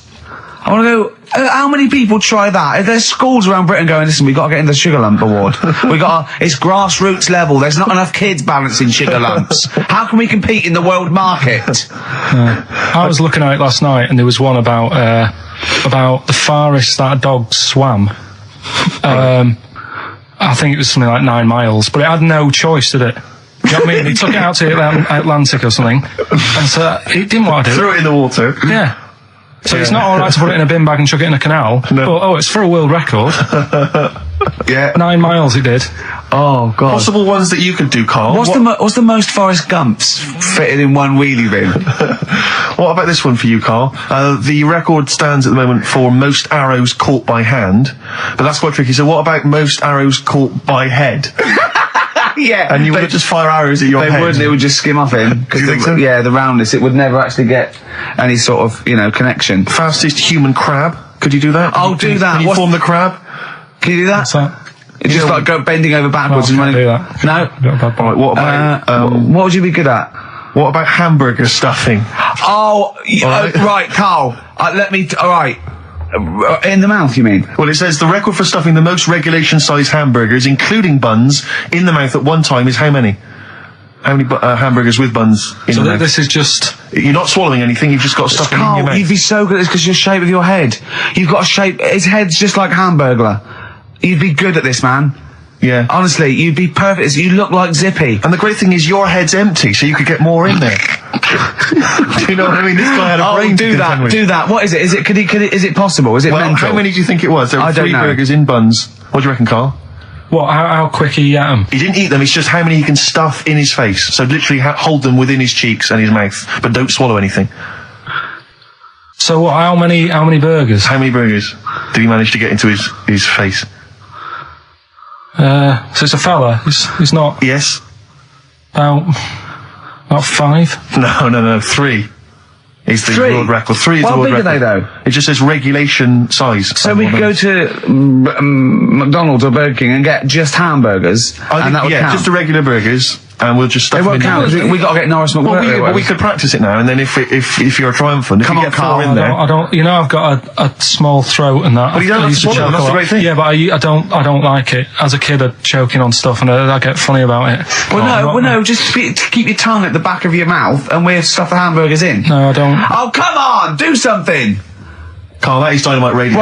Here, Steve will go and get the hamburgers. Have I got to pay for them? No, Carl, give us the money. I'm not paying for them. Oh, I've just spent 25 quid in total on a video on a Guinness Book of Records. That's costing me another 4 quid. I'm not doing it. Come on. Give us the money. Andrew, come on. I'm not doing it. Come on, do it. It's an interesting thing. Come on. You could be in the Guinness Book of Records, Carl. No, leave it. See if we can. Oh, please. Phone in if you want Carl to eat burgers. You don't have to swallow them. You can spit it all out. You can be sick on my leg after. Oh, come on. No, I don't like the stretching thing either. Don't stretch it. It will stretch. I'll be like the little bloody dog on the Winston Churchill ad. Don't swear. Well, I'm just saying, though. I know, but we apologise to the Radio Authority. Carl is not only swearing, but he's refusing to do things we come up with. But the Radio Authority will be happy with me stuffing 3 burgers in my face. God, I'm not doing it. Yeah, we will. No, leave it. I'll give you the money. Can we do songs of phrase or something? No, right, play record. Play record. You're going to do it, Carl, or you're fired. No, actually, he wants that. No, you're going to do it. Do it. Please do it. It'd be great. Honestly, please do it. What about Chicken McNuggets? Meet halfway. No, there's no record for Chicken McNuggets. Well. Mental. So I'm not doing this, Steve. You are. Steve. Hello. Can you hear me? Yes, can you hear me? Yeah. Where are you? I'm in one of the capital's many burger joints. I'm just about to go up now and order some burgers. Where are you? Where are you in? I'm in McDonald's in Leicester Square. Oh, right, okay. Yeah. What are you getting? Just get Hello there. I need to order 5 regular hamburgers, please. If that's all right. Sorry? 5 hamburgers, yes. You're probably wondering why I'm ordering only 5 hamburgers, aren't you? And let me tell you why. My friend is going to try and break the world record for putting burgers into his fat, stupid face. What do you make of that? Exciting? Yeah. Do you wish him good luck? Yeah. What's your name? Tyre. Tyre? Yeah. Oh, thank you very much, Tyre. I'll try and get Tyre to wish you good luck in a minute, Carl. The coming shortly. 5 should be enough. The world record is what? 3? 3, yeah. Okay, good. I don't know what. Oh, here we go. How much is that? 3.45. 3.45 for 5 hamburgers. It's good, isn't it? It's good value. It is really, isn't it? Really, yeah. I mean, if there's anyone from from McDonald's listening, they probably want to give us some free stuff, I would have thought. I would have thought, right? Would you just wish my friend good luck before you're just on the end of the line there? Just say good luck, Carl. Good luck. All right, then. There you are. That's the people from McDonald's wishing you good luck. Carl, I'll be back shortly with the burgers. Brilliant. Okay. Do you want the pickles left in? Eminem, Sing for the Moment, on XFM 104.9. I'm Ricky Gervais. With me, Steve Merchant, with 5 little hamburgers. Got 5 burgers here, yep. And so I don't know, how should we begin, Carl? Do you want to just look at the size of these burgers? Look, they can see it on webcam, can't they? They can see us stuffing these burgers into your mouth. And by the way, I'm filming this, Steve. Look, Brilliant. Look, I've got a little camcorder. We'll put this on unseen footage on a DVD or something. Or maybe on the website. On the Oh, Carl, what if you break the record? Okay, Carl, I'm coming round now to just monitor this and adjudicate. What's the web? If you want to see this on the webcam, what is it? xfm.co.uk. Right, okay. Hold on. Can I, Steve, I'm not can I do being that? funny. I'm not being funny, right? But I think I have got like a bit of a wheat thing. You've got a bit of a what? A wheat allergy thing. Don't give me that. No, seriously, my head's... I've been eating a lot of shredded wheat recently. And my head's got a bit bigger. Carl, I don't think you can let us down now, mate. So you just got to put that... No, I can't put that like that in my mouth on its... I've got to break it up. I've got to break it up. Can't break it up. Can't break it up. It doesn't say you can on the rule thing. It does. It doesn't. I can't look. I physically can't. Try it. I can't look. I'd have to be Jay Goody to be able to do that. Seriously, look. Try it. Yeah, I know, but you're not approaching it right. That's it. Come on. That's all I'm doing. God, he's not going to do one. Keep going. That's good work. Keep going. How do I get three in? Keep pushing. Keep pushing. Get one in at least. Ease it. Get one in at least. Get one in. Ease it in. Get one in. Push it. That's one. Let's go for another one. Let's go one more. R.E.M. Night Swimming. It's a lovely song, isn't it, Carl? Huh? XFM 104.9. I'm Ricky Gervais with me, Steve Merchant. Carl, disappointing. You couldn't even get one whole burger in your mouth. I did, kind of. Yeah, but there was a bit sticking out. It just looked messy. But you were saying about putting it in whole, and I don't think that's the rule. Okay. It's like you can get more in a suitcase if you put things in properly. So you don't just get all your clothes and chuck them in. So it's about, I reckon you've got to rip it up a bit. Okay, do that then. See how many you can get in. You've got to get in 2. No, just one. No. Well, it's crazy. Pack it in. What do you do? Pack your cheeks first. Honestly, Steve, my head is swelling a bit because I have got a wheat thing, a wheat allergy. That'd be good. There'd be more room. Right. Okay. Look, Carl is now just sticking it in his cheek. Yeah. Don't eat any. You can't swallow any. It's like a hamster. You got to work it like a hamster. Yeah. Stick it in. Come on. He looks like Marlon Brando in The Godfather. Come on. Don't lose any yet. Right. Pack it in, then use your fingers to pack it in. Come on. Wedge it in. Like you're grating the bath. I can't do this either.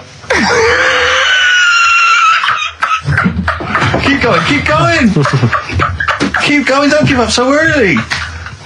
This is part of the problem. You just give up, Carl, too quickly. You failed again. It's like your history O level. Come on, Carl. Come on. Do something well. Succeed at something. Push it in. You've got nearly half a burger there. Oh, I'll come round there. You're chewing. Don't chew. I've got a bit of food. I don't know what he said, but... Is that a whole one? No, it's not. I can see bits left. Come on, Carl. Come on, keep working at it. Keep working at it. Look, there's so much space in your mouth, I can see it. He's going red. Okay. Okay, we'll do another one. We'll do another one. Now and then. We're doing a... Oh, are you alright? Are you going to be sick? Are you alright? Alright? Oh God, should we play a record? He's making my eyes water now. Okay, I'll find a different one for you. Find a different one for What him. about most grapes eaten in 3 minutes? I'll go. Do you want to do that? Grapes are Most easy, aren't grapes they? eaten, that's easy. Great. Come on, grapes are easy. New single from Jessie Mailing, that's called Wendy. White Stripes, Seven Nation Army, that jumped twice. I apologise for that. You're the producer, Carl. Yeah. It jumped twice. Well, it's not my fault if people are slipping around because of burgers on the floor. You're trying to squeeze my head when the song's playing. What difference does that make? Anyway. Right. Don't do any. Right. I've just got some grapes there. We've counted them out. What's the record then? Okay, well, the most grapes eaten in 3 minutes, you've got 3 minutes, Carl, and you've got to beat Matt Hand from the UK, who consumed a total of 133 grapes in 3 minutes on the 8th of November 2001. Right, there's 150 So 150 in there. Right. Okay. So you've got 3 minutes. What are the rules? The rules You just are... got to eat them and swallow them. And it's like Cool Hand Luke, right? You got to just stuff them in and don't choke, because I got worried with the burger. That's a good advert for McDonald's, isn't it? Not only was I impressed by the cheapness of them, but he couldn't even get one in his mouth. Yeah. So value for money there. Maybe they'd like to send us some free stuff. Yeah, free or just money. Any some money would be good. Next week, Carl, you're eating Sony Walkmans. That's right. Yeah. Available for... Right. Right, Carl. Right, I think this is going to be good, right? What we're going to do, right? We've got Song 2 by Blur set up. We know that's 2 minutes, so you can play that, because that'd be boring radio hearing Carl choke, wouldn't it, for 3 minutes? Exactly. So, when I say go, Carl, right, I'm going to go right on the minute, right? You've got to have a handful of grapes, and you've got to press Song 2 by Blur. When we come back, you'll be stuffing your face. Hold on. You don't ever do that. How can you work the buttons? I can do that. No, I don't think you can. You cannot touch the grapes until the opening note of Song 2 begins. When the Blur 2's, when Song 2 stops, can we just push up the fader? So because you'll be stuffing Don't worry, your face. we're almost. Let's go. If we go. Okay. Any second now. Okay, right. You're Okay. ready, 3, 2, 1, go! And he's on. That's good work from Carl there. He's approaching it cautiously to begin with. Cautiously. And he's keeping Well, let's just, just keeping people up. Come on, don't make him laugh. He's choking. He's choking. Oh, Carl, quick! Keep going, Carl. Come on! What happened? Did he just throw up? No! Don't make him laugh! Oh, Come on! we can make wine. Come on, Carl. You're doing so well, Carl. mate. I want to go. Come on. Only. Why are you making him laugh? That was a world record attempt. Well, he's over. Keep going. Come on! You got 25 seconds. Come on. Oh, I think that was a shame actually, because you were doing well, but something went wrong. I know, and I think those are bigger grapes than the ones I've seen before. They're quite big grapes. Look at his face, he looks so despondent. Come on, Carl, 8 seconds. Just a few more. 5. Come on, what's the matter? 2, 1. It's all over, Carl. It's all over. Better count how many you did. Because you can get good at this. We can get good at this over the weeks. I think that was a fairly pitiful attempt, actually. I really thought he had a... It's interesting, actually. These are harder records than you might think. Yeah, I know. 6, 8, 10. How do you feel after that record-breaking attempt? Not happy with that. What are you not happy about? The fella who did it, was he in hospital and just had loads of grapes? I was bored. I'm sure he wasn't producing a radio programme, that's for sure. Well, to be fair, neither are you. What was tricky about it? What did you find hard? I think having Ricky standing over me, sort of shouting, "Go on!" isn't normal. No. But that wasn't... He hasn't eaten any! Hold on, that's 50, you have to. That's quite a poor attempt then, by the seam of it. Would you think about trying to maybe do that again in a couple of weeks? Would you do some practice and try that again? No, leave it for the experts. And I noticed a tricky point. Maybe sort of when you had about 50 seconds to go, you seemed to be spewing things into the bin. What was that? Again, mainly Ricky standing over me. So 88. He's got 88 left. Okay, so what's the mental arithmetic there? Because we put how many in? It was 150 in the thing, wasn't it? What did I say?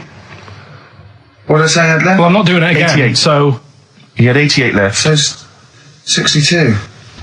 God, you're only at 62. What's the matter with you, Carl? There's people start you at 62. That is rubbish. That's disappointment.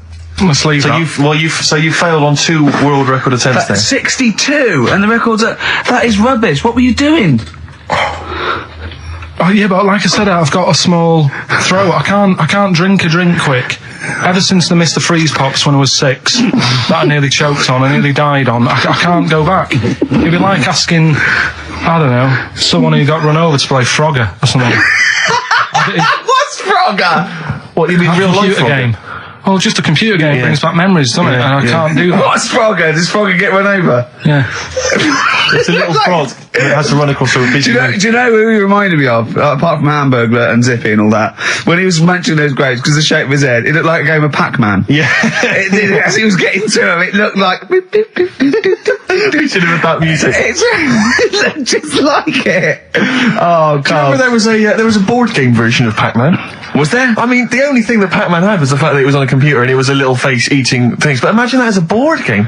But there's board games of like things that you don't need board games for. Yeah. It's like there's board games of charades. Do you know what? You don't need that. It's like parlour games. Board games of let's watch the telly. Yeah. Let's play sit around. And it's all like 1999. You don't need it. New from Mattel, a stick. Simply run along, clanking it against a fence or a metal grate. It's fence stick. In a picture of it, oh, Nan, that's my stick. I'll tell you That's what. my fence stick. Do you know I saw in a shop recently the board game of Cold Feet, the TV show.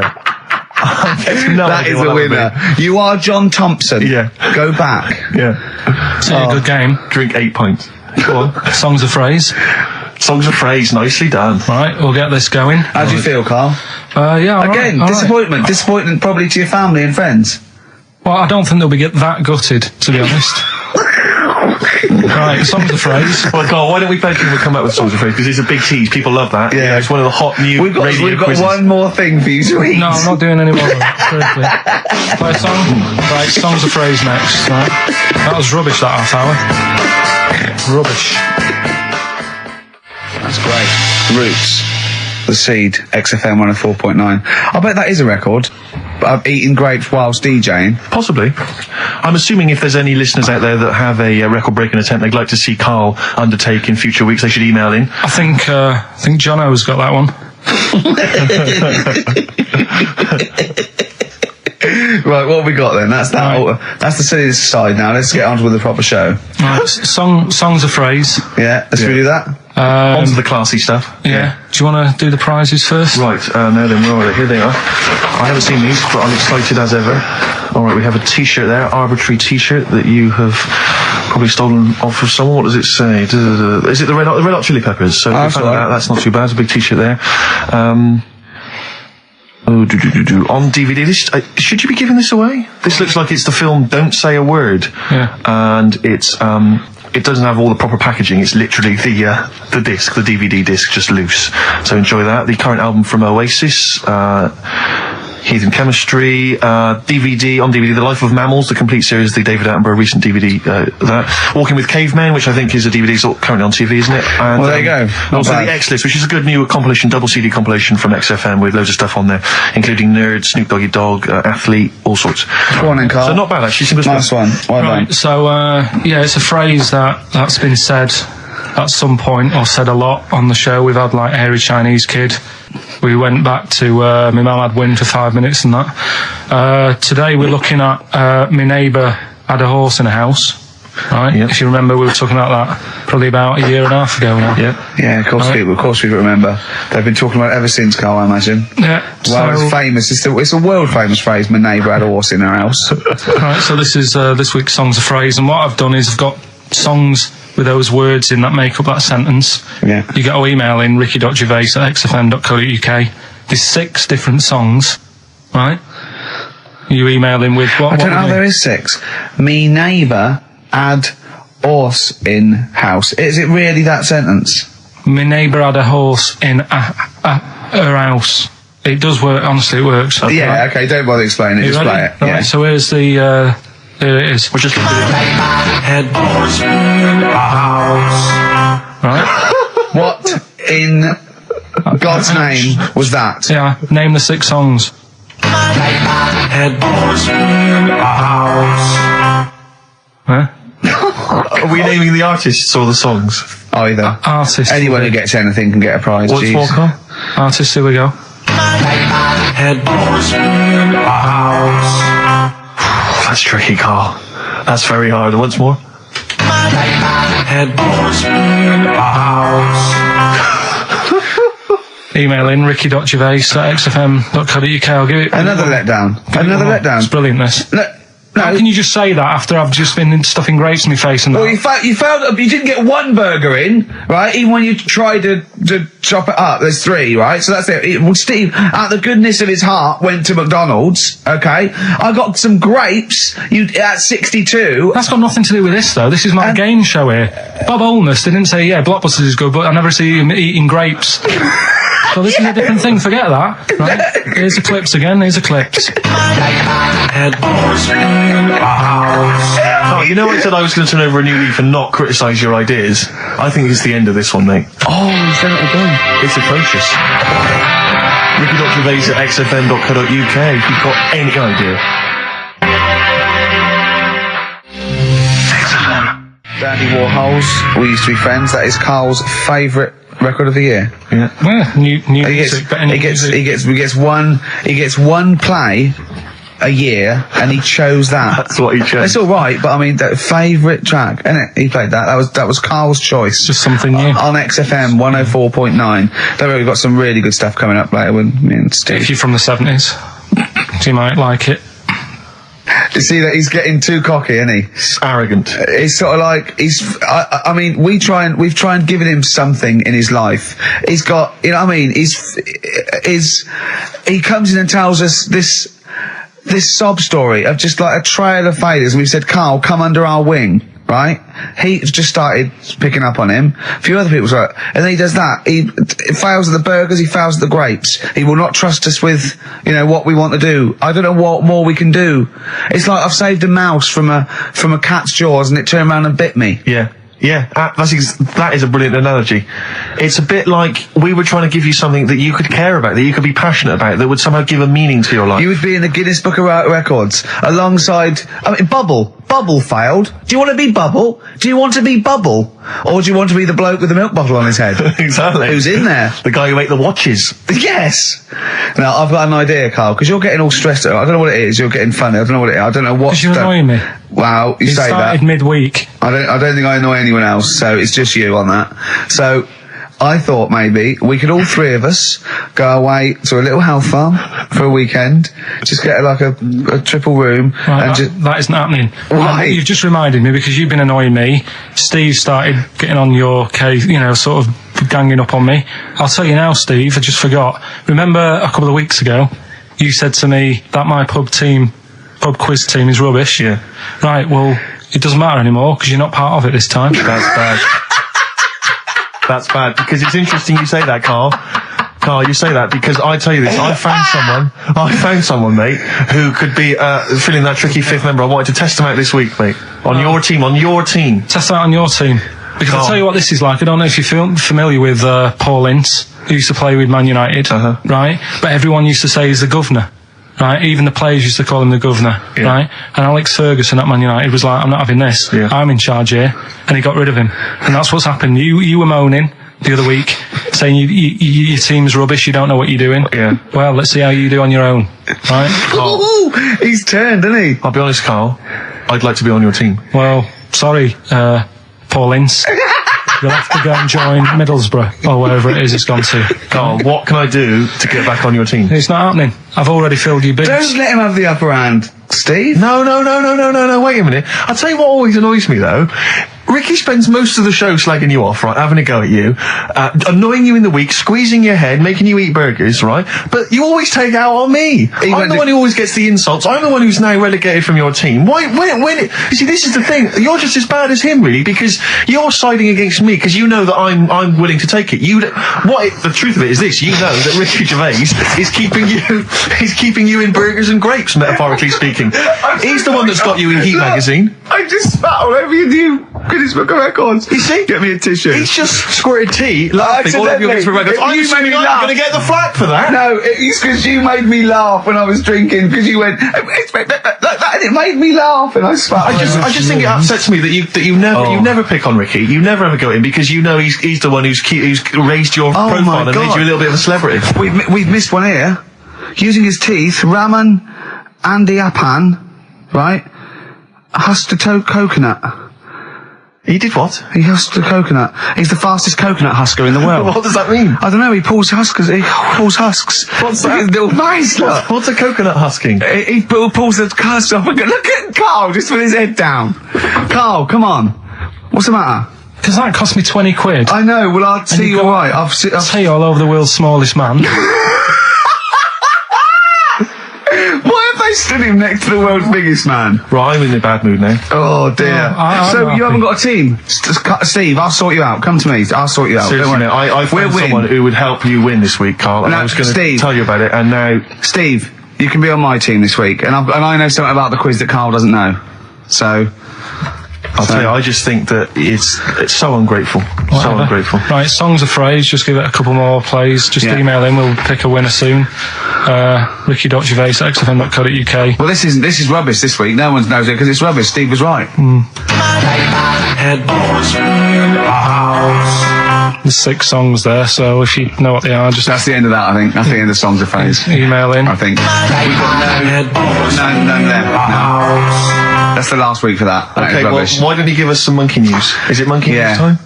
Come on, monkey news. We'll play a song and we'll... No, do monkey news. Let's play a song. Oh, it's a great track. Cheer up, Carl. Is it new? Is this Waiting for an Alibi with Thin Lizzy. Oh, what year? Doesn't have to be new. It's brilliant. What year was it out? Oh, Einstein wasn't new when he came up with the greatest theory ever. Oh, hold on, you're not new. Waiting for an Alibi by Thin Lizzy on XFM 104.9. Right, okay, this is, with all the trauma in the world, I thought we'd come on a little bit, and he's just brought it right down. Little mank twat whinges. No, but I mean, do you know what I mean? He's had a go at you, he's thrown you off his team. I'm devastated by that. That was the one thing I was looking forward to this week. To be fair, you were looking forward to telling him you were taking over the team, so it's sort of poetic justice. It has blown up in your face, to be fair. True, I was trying to squeeze him out of his own company. Yeah, you were going to try and get him out of his team. Yeah, well, it was a hostile takeover, and they clubbed together. To be honest with you, there's normally 3 regulars on his team. I got 2 of them on my side, one of which is his girlfriend. So I only had to work on him to try and get him to resign, and we'd have been away. Still... You know, we should give the prizes away. Yeah, well, this has been dreadful. This thing. We started off well with him trying to force burgers in his mouth, and then he come up with this tat. I mean, this is the end of this, because it's. I mean, it was shoddy to start with. No, a duo couple. Well, this is not only. Well, I'm just saying. This is what I was saying in the pub yesterday when you try to be sick on my leg. I was saying, come up with new ideas if you don't like them, but you diss them on air. Well, it's just disappointing, isn't it? Right. What's that? I was disappointed when I was choking before. We were disappointed as well. Yeah, you didn't try. We didn't try with the grapes. You were just like chewing on that. You meant to just throw them in and swallow them. Songs of phrase. It was 6 songs. It sounded like this. Boring. Right, what are they? Just give you 6 answers. 6 songs there. We had Lionel Richie, My Destiny, for my. Tricky. Neighbour. Oh, that's XFM. Ooh. My Neighbour was Space. Neighbourhood. Had Harry Connick Jr. Had to be you. Yeah. Right. A Neighbour had a horse. Horse from America. America, yeah. We had a horse. In was Lisa Stansfield with pathetic. In All the Right Places. Oh, pathetic. Did anyone get that? And No one got that. Animals. So that was pointless. All right. Well, the most anyone got was 3, and we're going to give it to Deborah, and that's possibly Deborah and Kate. They got at least 3 of those. So well done. Well done. Yeah, there's prizes on the way. That's the end of that. So that's the no cheapest chimps. None of that anymore. What have you got left? You got the film to do? Let's see what you've done with the film. Hang on. I'd love to have some monkey news though. Go on then. Got any monkey news? Yeah, got some monkey news. Come on then. No, Rick, come on, cheer up. Well, it's just sort of like he moans that he's got too much time on his hands, and he comes up with that. Okay, shite. Monkey news. The jingle, please. Oh, chimpanzee, that monkey news. Okay, there's been quite a lot of stuff going on. There was a few bits in that Guinness Book of Records book that cost me 20 quid. Yeah, well, that's not news, is it? They printed that probably last September. No, so there's one in there. New music, new monkey news from last September. You're a lord. Come on, waster. Please, Ricky, monkey news. Right, there was this monkey in a zoo in Brazil. Right. And there's a little man monkey, a little woman monkey, and you're a scientist, aren't you? Go on. And they said the people in charge were like, "Oh, wouldn't it be good if they had kids?" Brilliant. Right. So anyway, the chimps used to stand sort of, they'd have their little caves each, and used to sort of lean on the fence having a bit of a chat and stuff with each other. Like. With a chat, well, gossiping, the equivalent sort of thing. Yeah. So anyway, they were getting on a storm, and like the zookeepers were like, "Can you hear that, cheapest chimps this week?" I thought it was fascinating. Yeah, just gossiping, I understand. So what's any monkey news? I don't know, let's tune in. What was some monkey news this week? Come on. It was from last September. So there was stood there having a chat, and the zookeepers were like, "I wonder if they're ever gonna, have kids and that." Yeah. Anyway, it went on for ages. This just chatting, no sort of action. Blimey. So what the zookeepers did was they said, "I know they'll have kids." Are we letting that go? They were just chatting. Are we just letting that go? We're letting it you know go. what I mean? Just doing whatever monkeys do. Okay. Right? So the zookeepers were like, "Yeah, I wonder when they're gonna, have some kids." Yeah. Anyway, what they decided to do to egg them on. Yeah. Bought one of them a suit, one a wedding dress. Right. Keep going. No, I'm not having it. Shut up, Gervais. Fade him down if he's going to interrupt. I want to hear the rest of this. They got married. So they got married? Yeah, they got married. Right. What? That's the end of it. This is why I don't. Right. That's the end of monkey news. That's the end of monkey news. Don't do that again. You've got no features left. Why don't you like that? Well, it's not a story. It's about 2 chimps chatting, which doesn't happen. The zookeeper's going, "Well, I wonder if they can ever have kids." Egg them on. They got married. That's the end of the story. What are you talking about? Hang on, just calm down. Let me just check that you didn't make a mistake there and didn't lose out. What do you mean you didn't make a mistake? Wait a minute, he may have just left out a fundamental piece of information. What, the story? That would have made it into a story. Right. Let me just check the facts. So they bought them wedding outfits. They were married. Did they propose to each other, or were they just forcibly Don't married? encourage him. Just forced onto And it. then what was the outcome? Once they got married, what happened? They fell in love? Yeah. What? Whoa. It's not a marriage, Carl. Be quiet. It's not a real marriage. I don't know what you've got in your head. It's like the head of Homer Simpson. I'd go in there and there'd be a wedding reception and there'd be a couple of fights and they'd be talking about stuff. They got married. They fell in love. Did they have children? They're not back off the honeymoon yet. Play a record. You got no features left. You got 1 feature left and come back to the film. Satisfaction, new single. Yeah, XFM, quick, play it. Right, we've waited 3 weeks. We are going to play it. I don't care whether we're late. We were late in because there was news. So, play it.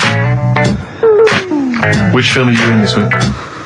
Looking at Silence of the Lambs. Right, play it. Just play it. Have we got a question? Well, No, who cares? Who cares? Should Carl carry on? Play it. Right, Silence of the Lambs. The bit where Jodie Foster is having a chat. Good evening, Clarice. Alright. Just thought I'd come and see you. How very thoughtful. Don't mind me popping in though, do you? It's just no one else is interested in the sort of things I like talking about. People will say we're in love. Well, say what they want. Did you hear the show last week? We were talking about gay people. if they should have their own toilets or not and stuff. That was good. Yeah, it's alright, got a good debate going. Enjoy doing the show. It's a favourite part of my week, really, just talking about weird stuff and that. Oh, Clarice, your problem is you need to get more fun out of life. I have a lot of fun in my life. You know, come and see you and spend a lot of time on the internet looking up weird stuff. We're reading something about an hairy Chinese kid. There's another thing, there's a fella who, no arms and legs, is known as a pillar man. Everything you need to find him is right there in those pages. Bizarre magazine. Yeah, I get this. But the hairy Chinese kid, what annoys me is he could sort it out. He could just have a shave, couldn't he? Do you know what I mean? No, he cuts. Does he? Well, he used some like EMAC stuff. Yeah, don't be getting funny with me just because you're in a bit of a mood, right? You know you shouldn't eat people. Your eyes are bigger than your belly. I've always said that. So I'll see you later. Interesting.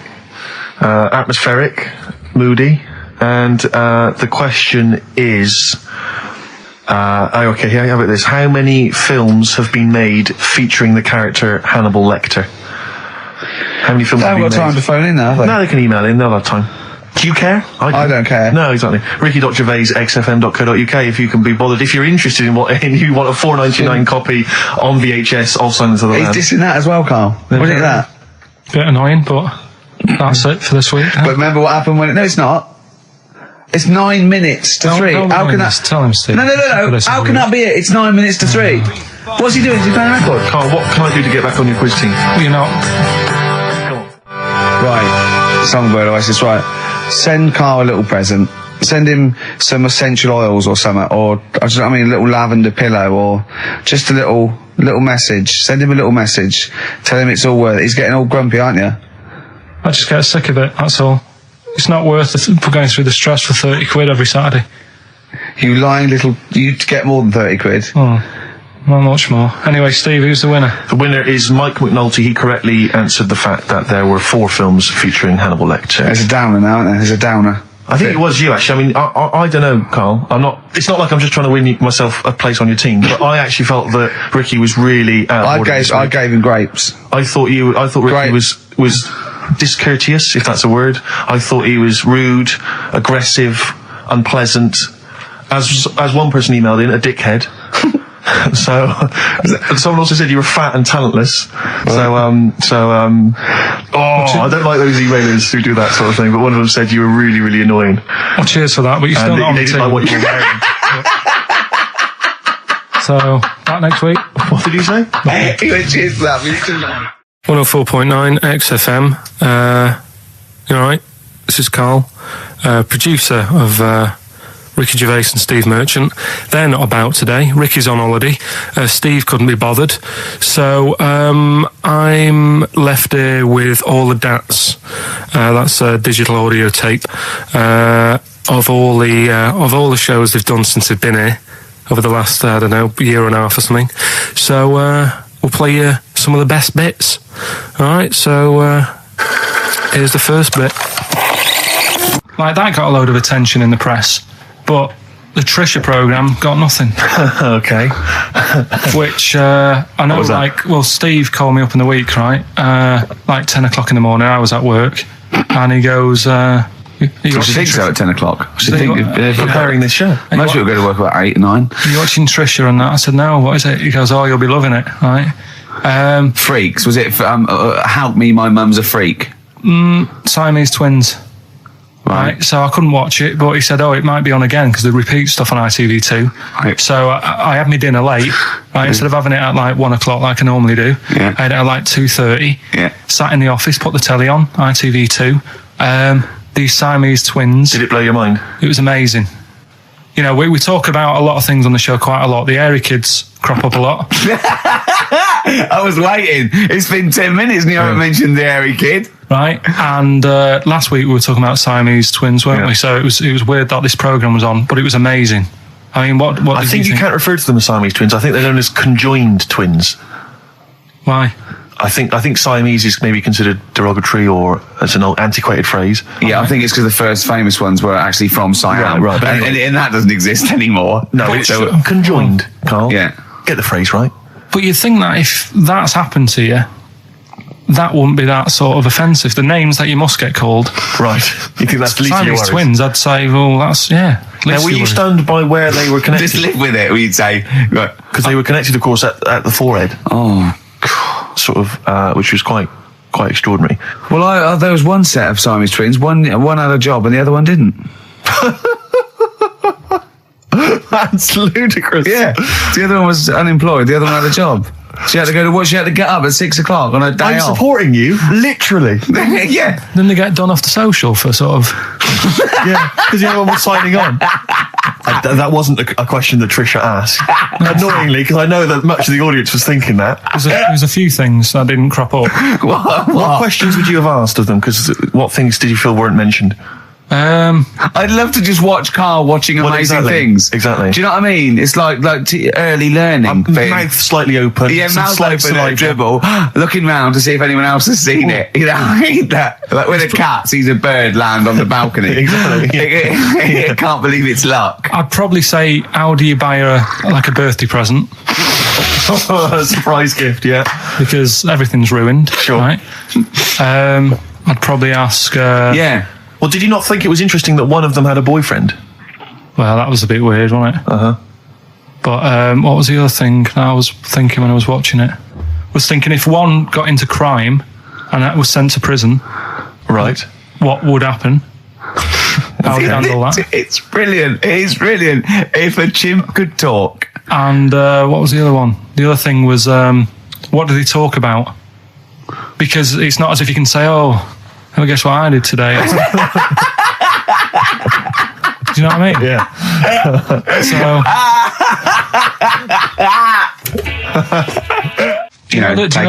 The really weird thing about all this, right? And it's annoying because you were saying about, what should have Trisha have asked and all that. Yeah. But one of them mentioned that one of them was adopted and the other one wasn't. Don't talk rubbish. No, seriously. I didn't understand it, right? Of course you didn't. And then Trisha sort of said, well, let's have a chat. And they were like, no, I don't want to go into that. What do you mean one was adopted? That's what he said. One of them... don't quiz me on it, but that's what was said. Hello there, I'm a multi-millionaire. Oh, yeah. I've just seen your orphanage. Oh, I'd yes, love lovely, to adopt one of your children. You'd like to adopt one? I'd love to adopt a children. I've got loads from around the world, so I'd love to adopt one. I'd give you $10,000 towards your orphanage. We'll speed it through then, yeah. Brilliant, okay. We've actually got 2 left. I only need one. I'm only interested in one. Yeah, I don't need any more. Don't need any more. They're sisters. I know it would be tragedy to break them up, but I really only need one. Now break up. There's the rub. You see. Sure. Because you just need the one. It's $10,000 now. You can have that. I'll sign it now. But I don't want to discuss it further. I'll bring her around. Brilliant. Okay. Ding dong. Hi. Yeah. Brilliant. You brought my kid round. Yeah. There she is. There. That's a joy. Yeah. Okay. Just standing next to a bush. Yeah. Do you want to? Can you bring her out? No. There's nothing behind the bush. So you just want. I just want to be able to walk 360 degrees round her. Do you want her or not? Yes. I can't believe it. What's that little trolley? She's talented. Oh dear. You're talking nonsense, Carl. Well, whatever. I'm a little bit concerned about your toilet discussion. Well, what exactly is your point again? I was just a bit bemused. You see, it's a tricky one. All I'm saying is, right, there I was at the pub quiz. I go to the toilet, not thinking about anything. I try to go, right. There's a little gay fella next to me. I love this little gay fella. Now, the weird thing is, there's nothing stopping him having a little glance, right? Because he's allowed in the fella's toilet. Yeah. Now, I'm not allowed to go into the woman's toilet and have a little look round. Right. So all I'm saying is, should they have another toilet area? What, for gay people? Yeah. And so this would be gay men and lesbians? Is that going to complicate things? Well, I mean, I can only assume. I mean, to what point? I'll ask you a question, right? If you're intimidated, that's a shame. But most gay men aren't looking at your knob. You know that. What do you mean? I can only say that 99.9% of gay men who use a urinal standing next to what they assume is a heterosexual man aren't looking at his knob. And what they're doing then? They're emptying their bladder. No, but the thing is, I can't talk politics, Carl. You're saying, like, you know, about would you have one toilet for lesbian women and gay fellas, right? What does that mean? Yeah, would it be mixed? Would it just be? Well, would it have a man on one? That's heterosexual man. A little picture of a woman on the other, and then what? What would the little icon be? A man and a woman. A man and a woman. Just having a chat. Yeah. In pink and dark. But you couldn't mix them, because then what would happen is you'd get people who are going, oh, I'll play up to this a bit. Or pretend to be gay. And yeah, you know, sort of grow a moustache and shave their head. And pretend to be a lesbian. Right. Yeah. So I see. So you know, people pretending to be gay so they could go in and have a look at the lesbians. Yeah. Right. So that would mean that we need 4 cubicles now, wouldn't we? Yeah. No, this is fine. 4 cubicles. So every pub How now, many toilets do we need? Every pub's now got 4 toilets. Oh, Carl, bisexuals. Yeah. Now, interesting. Bisexuals. How many toilets do we need now? Call the council. Do you use any? Huh? No. No, because they're interested in everything, aren't they? Because the little bisexual fella will be looking at your knob. Right. With them, Yeah. what you do, you just have a door. You open it, and there's one urinal there, so you can't get a queue.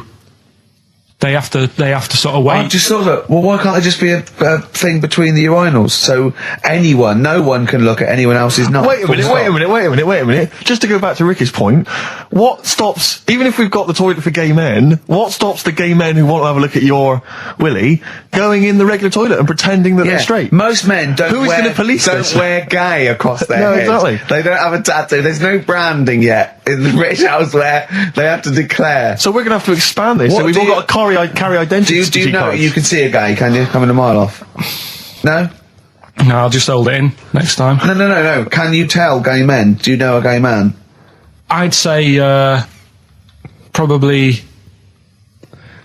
if you did if you lined some people up and said point them out, I reckon I'd get. But hold on, we're not talking about people dressed in leather with the arse cut out and an handlebar moustache. Yeah. We're talking about the everyday, non-seen. Of course. Well, yeah, but I mean, suppose I put you in a room and there was 10 naked men, right? Yeah. And there's 5 gay men and 5 hetero. Could you walk along that line looking at those gay? Am I naked? No, you don't have to be naked. Why would you have to be naked? To catch them out. Play a record. How would you catch them out? Don't go into it. Don't go into it. Play a record. And then the other thing is the one that I was reading, the world record with the fellow who's pulling a train with his teeth. Does that make any difference that he's done it with his teeth? What do you mean? Well, what difference does it make? Well, isn't it? It's quite hard to pull a train with your teeth, I imagine. Well, it's pretty hard to pull a train. All I'm saying is it because he couldn't beat the fella who's pulling it with his hands? Well, this is my point. I think there was one bloke with a record for the running backwards 100 metres was sort of like 11 and a half seconds. And I was thinking, turn around, you'd probably have a really good go at that. Do you know what I mean? Yeah. It's sort of like doing a marathon with a milk bottle on your head. Take the milk bottle off and see how fast you can go, you twat. But you can just tweak it, like the fella who has done the pegs on the face, right? Yeah. His name's Gary Stretch Turner, right? Right. So you're sort of cheating already if he's got a stretchy head, right? but you are, right, you are one of the most stupid humans I've ever met. Well, get me in the book. Yeah. Right? Well, listen. So Gary Stretch Turner, right? His record is 153 pegs. Yeah. He did it again, and he only got 150 on. So he hasn't broke his own record. Right. But what I'm saying is, if he tweaked it a bit more, would that make a new record? What?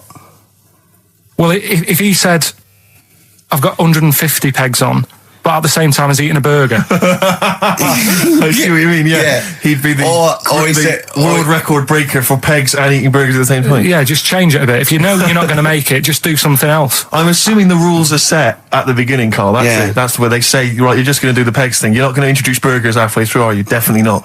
And then they have a go. I was on one leg, not interested. How many pegs? 150. Can I just ask very briefly, I was quite interested by the family had to move because they lived on Butthole Road. Yeah, I quite like that one. I don't know if I've told you before, Rick, where I used to live. I'm not going to tell you the name of the street that I used to live on, not on air, because my parents still live there and I don't want, But I'm going to write it for you now. This is the genuine name of the street I used to live on. Just imagine when you're at school. Yeah. And like in class, for instance, in French, you've got to say, you've got to answer where you live. Yeah. J'habite, wherever. Yeah. That's the name. This is actually the name of the street we lived on. No, it's not. I swear to God. That is... I could phone my father now and he could confirm that for you. No, I swear because he doesn't want to God. And I tell you that... But listen, do you know what worries me? It's the apostrophe S. I know. Because that's blatant. Yes. Amazing, isn't it? That is incredible. But imagine how embarrassing So if I look that up in the Bristol... You will find that in the Bristol A to Z. I swear to God. That is really... Why have you never told me that before? I can't believe I haven't. That's I'm incredible. still embarrassed now. Do you know, whenever I have to phone up, if I have to give that address, I always spell it instantly. Really? Like, somehow that'll hide it, that'll disguise the name. But I can't get over that.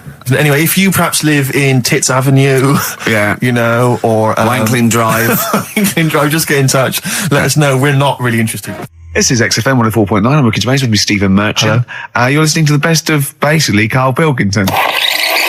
This is a bit easier, but I still think it's a good one. So this is, we should explain what this is if you've just tuned in. It's one of those stupid lateral thinking problems that Karl himself has created. Yeah, that was his homework. Right, this one. It's a fella. He has a normal day doing stuff. Nothing wrong with him. Right. And it's the twist in the tale. It's just like Tales the Unexpected. Yeah. Just a normal day, nothing wrong with him. Hold on, though, he's got the legs of a fish. Go on. So that's why he's been hiding his legs. So go on. He does his the legs of a fish. Sorry, can't carry on. He has his working day and that, and then he gets a bit tired. Goes to bed. He puts the light on, leaves it on, goes to bed. Oh, that's crazy. That's mental. I can't think what's happened. Anyway, here's Radiohead. Right, okay. What? The question is, why does he put the light on when he's going to bed? He's had a normal day. He's come home from work. Is that right? He's come home from work, or he's not been working? Yeah, he's just been out? No, it's been working and stuff, I think. You think? You've made it up, Karl. You can decide. So the question is, why has he put the light on when he's asleep? There's a reason that he's put the light on when he's asleep. Has he gone to sleep? No, Karl, don't shrug. You're meant to answer these questions. He put the light on before he went to bed. Yeah, and the question you're asking me is why? What's the scenario? And the light's on and that, but he's gone to sleep. Yeah. He started reading and then he fell asleep. No. Did he intentionally, for some reason, put the light on? Every night. It's mad. Sounds mad. That's Karl, doesn't it? Every night he does it. Yeah. He puts the light on when he goes to sleep. Karl, is the point of this, he puts the light on for a very good reason. Not for us, but for some people. He's blind and it's always been on, and he thinks he's turning it off, but it was on in the day, and he thinks he's turning it off, but he's turning it on because he's blind. That'd be stupid. That works. No, that works great, Rick. Yeah. Thank you, Karl. So you've got to come up with... Hang on. If you're blind, why would you put a light on? No, he thinks it's off. Yeah. But why would he turn it on anyway? Just think so he doesn't get burgled, so people know he's in because he can't see him. So he just he puts the light on when he's there, then he turns the light off when he goes to bed, so people think it's fine. But he's got it out of kilter, and actually he's walking around in the dark all day. I don't believe that if you're blind you turn your light on. I don't think you'd be living on your own, would you? I'm not having that for a second. Do blind people live on their own? I'm not having that for a second. Well, some people do. Lonely blind people live on their own. No, if you got bad eyes. What, even women? Are there any blind women who are living on their own? No, I mean, if you know of some blind women. 08700 800 1234. We've gone through this. If you are a blind woman with no standards and you don't care annoying voices and smell, then get in touch with you.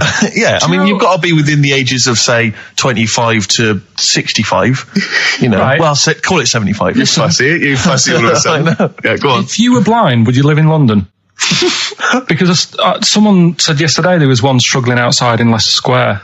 And I don't understand. If you would, I mean, you know, That might have been a tourist. but why come to London if you're blind? It's the worst place in the world to come if you're blind. To hear the sights. To hear the sights. It's a bit mad, isn't it? They have they do the same job. They have tourist needs like anyone else. Yeah. No, but it sort of stinks, and you'd go away going, "Oh, it's not that good."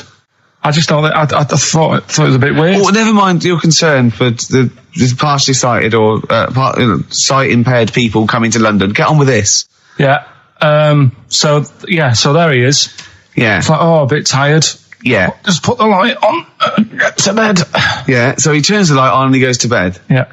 Oh. Should we play a track? He's not sleeping on the job. He's a lighthouse keeper. Well done. Is he a lighthouse That's keeper? not it, Carl. He's a lighthouse keeper. Right. Why wasn't the light on all the time? It's light in the day. You idiot. Play a record. What? Play a record. You're a buffoon. No, actually, the light isn't on in the day, is it? No, it's not. I think you're the buffoon. Yeah. Carl has won! It's a long time since we've had any white van, Carl. For those that don't remember this particular hot feature, we basically ask Carl some of the questions that are asked of a white van driver in the Sun. They always have this on Saturday afternoons. Anyway, here's the first one. They're not fascinating, Carl, but I'm just interested on your take, really. Yeah. What do you make of Cilla Black quitting Blind Date after her husband sent a message from beyond the grave? Are you familiar with this story? I didn't know that. What's that? She went to see a medium, and supposedly her husband passed on information through the medium, which was incredibly vague, but persuaded her to quit live on air. Well, it's about time, isn't it? If even dead people are saying enough's enough.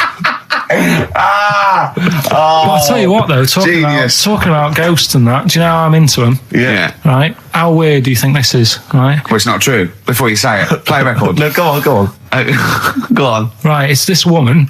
I don't even know if it's ghost, really. It's just a bit weird. Sure. Yeah, sure. There's this woman, Yeah. and she's not a woman, she's a kid. Sure. Okay. Sure. She's walking down like a street in her area. It's a nice day and everything. Everything's normal. She's walking down, and a woman comes up cycling past, right? The woman on the bike looks at the kid absolutely terrified, right? Got a really scary face on her. Yeah. The kid's thinking, why is she doing that? Yeah. Right? So anyway, she thinks nothing of it, goes, I think she was playing in the park or whatever, goes and has a nice day. About 15 years later. Oh, right, yeah. She's, I don't know, I think she was going to work, right, on a bike. She was riding her own bike. Riding her own bike, cycling down the road. Oh, yeah. Looks at the kid. That's the thing that happened like 15, 20 years ago. Right. It's her on the bike looking at her as a kid. Right. Not another child. No. So Right. it's her. She's seen herself. Carl? I mean, I don't know where to start. Firstly, where's this information come from? But I mean, why do you ever? I mean, I don't know what part of that you think can be true. I'm honest. I'm speechless. I don't know what to say. What are you talking about? A bit weird, though, isn't it? But it's not true. It didn't happen. Nothing happened like that. She said it did. Well, then she's wrong. She said she saw herself. She saw herself as a kid, didn't she? Did she carry on And riding as an cars? adult when she was a kid. Did she stop and talk to herself, or did she ride on by and think that's a bit weird? There's me as an 8-year-old. I won't stop. I'll be late for work. yeah. If I'm late again, the boss said he'd be in trouble. Yeah. Well, And where is this information? Did it happen to someone you know? No. You overheard it on the bus? No, it was in the 14 Times. Ah, right. Well, Okay. that's the answer. Good. We've Okay. got to the bottom of that. Right, good. Well, Carl, what are your thoughts? Why have you stuck it out here? Nothing better coming in, I thought. Well, I'll tell you why, because you're always on holiday. You don't do a lot. You get paid, well, doesn't he, really? He's a moany. He doesn't try and get on at all. He doesn't deal with people. He moans about everything. And, so he's... I'm alright, I've got my own little room and that. Like a cage. It is like a cage, isn't it? And he can shut the door. If people walk past, he goes, shut the door. He doesn't want them looking in. He's like a miserable old chimp.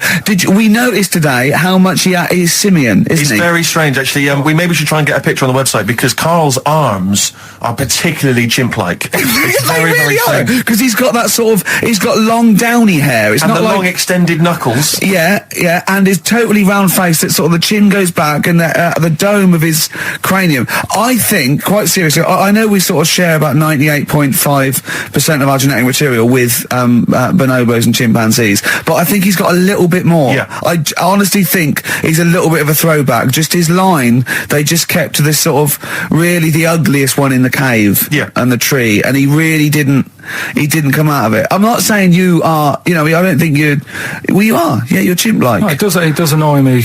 My hair annoys me on my body and that. Because I've got like hair on me little toes and that. Have you? Then on the legs. Would you see your little toes? Can you pick things up with them? No, it's tried. Okay. Well, that's the finale of this week's show. We're going to see if he can play a record and put the fader up from a tyre while swinging in a tyre, just using his hairy toes. Yeah, I've sort of got hair all the way, but then it just runs out where it should be on the top of your head. Yeah. And is this part of the reason why you're always uncomfortable about being nude or around naked people? Is that partly the reason, do you think, because you look so grotesque? Well, when I'm on holiday, I don't really like wandering about without a top on unless like it's a quiet beach or whatever. Sure. So what would you normally wear? Need. I just have like a nice sort of light, summery, sort of linen shirt, maybe, just a few top buttons open. Yeah. But I don't like, the naked body isn't that nice anyway, is it? Do you know what I mean? Whatever it is, if you're a cat and you're shaved, you don't look that nice. Do you know what I mean? But with I think you'll find a cat is naked even with its fur on. Cats don't wear clothes. No, but what I mean is, a bald cat isn't that good. You know, it does me head in that I'm bald. I'm not, I wish if I could have hair, it would be nice, but that's life. Would you prefer animals to wear clothes like Mickey Mouse does? Or Goofy? You know that I don't like nudist and all that. We've done it. But don't you think sometimes you could sort of like maybe fancify it a little bit, like if there was such a thing as an ape salon, and there isn't, Karl. There isn't, right? Would you give a orangutan a trim, maybe sort of his hair? Because some of those look like they're going bald, but they've got a comb over, they don't they? Just have a shave. Well, it's like that. That's what I did. Just take it back. And the underarms as well. Yeah, they've really got a lot of underarm hair. Even the women ones. Really? Yeah. It's disgusting. I know. I don't know. I don't even know why they breed. I don't know how they laid some of those horrible old hairy ginger orangutans. Yeah, they are particularly grim, some of those. I know, yeah. The big ones. I know. Ginger ones. Yeah. You can't be happy, can they? What is that? Where did that happen, the ginger thing? Why do people give them like hard time and that? Well, you just gave them a hard time then, so why did you do it? You were just buying in, were you, to people do sort of give... I don't understand why, but ginger people get quite a bit of stick, and I've never understood it. No, it's just, I don't know why. They do, though, don't they? I don't know, it might be historical, it might have been because, I'm sure they don't everywhere in the world, I'm sure it's probably... Oh, they are, they're always, I've said to you about even, like, ginger cats are always fat, because they're sort of sick of it, probably. Wait. Ginger cats, what do you mean? When you see a ginger cat... They've been eating, like, because they're upset, they've been bullied. You never see, like, a thin, happy ginger cat running about. It's always overweight and looking a bit fed up. It's just a good point, isn't it? I wouldn't say it's a good point, Karl, it's a point. So last week, the Chinese don't age well. Now, anything ginger, including cats, are sick of it. No, but I'm just saying... Are you ginger? Would you like to take issue with any of Karl's points? 83 XFM is the text. You can text us. Maybe you've seen a thin ginger cat. I'm not having a go, though. That's what I'm saying. I'm just saying it's weird how people give them a hard time. And it's if I could have hair, I'd go for ginger hair rather than being bald. Really?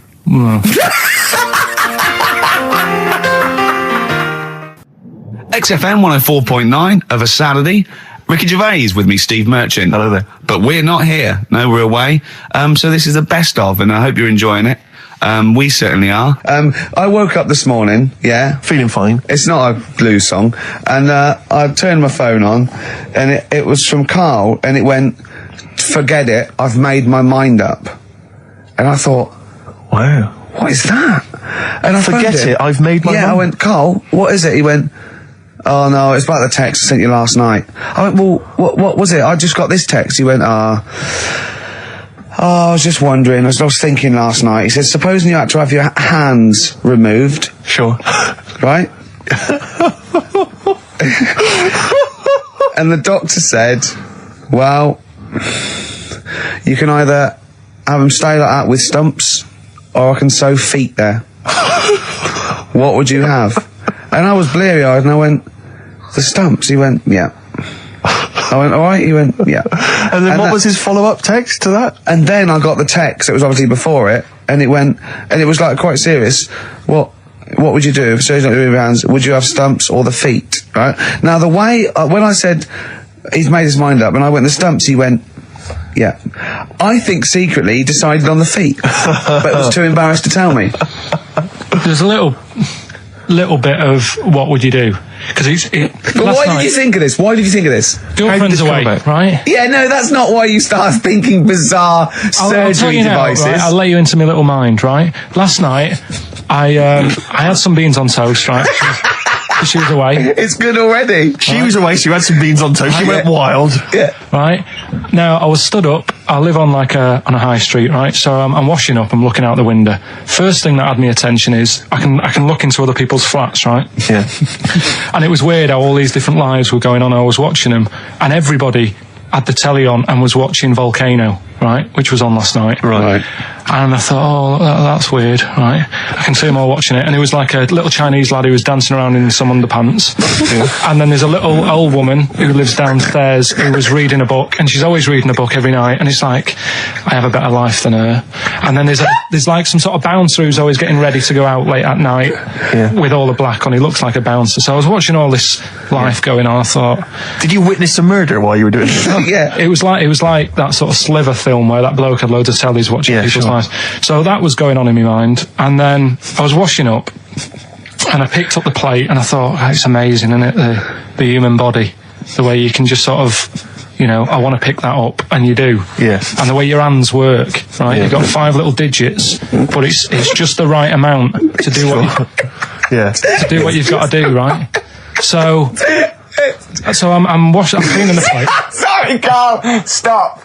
It's just the right amount. Might be one of the most genius things I've ever heard said. I would love David Attenborough to phone you up and say, Carl, how do I word this about the evolution of the mammalian front limb? Just go, I'll just say it's the right amount. But it is. One of course extra would get in the way. Yeah. And one less would just make it that little bit more tricky when picking up a bit of a slippery dish. Sure, or buying gloves. Yeah. A slippery dish. Couple of emails. Monkey Matt's emailed us. Who? Monkey Matt. Oh, mate, yeah, go on. Yeah. He says... How's the monster? He's all right. He says, Carl has missed a cracking headline from The Sport. Hide-and-seek champion found dead in cupboard. I hope it's real. I don't know if it is. I doubt it. Just looking through some of the news stories that Carl did make it into Carl's news roundup. Yeah. This one you might be interested in. Headline, woman says partner ran off to become vampire. Yeah. And it says a young mother says her partner has dumped her to become a vampire. Rebecca Roberts from Somerset says Matthew Barrett fell for a blood-worshipping woman in a US cult. The 23-year-old mother says he began shaving all his body hair, dressed in black, and used Rebecca's lipstick to redden his eyes. Rebecca caught him performing weird blood rituals in front of his computer at night, cutting himself to prove commitment. She said, I thought it was just a hobby. Everyone's got a right to one. I was pleased he'd found an interest. Brilliant. This is apparently from The Sun. Apparently he's left. He's gone to America. He's living in this Ohio-based cult.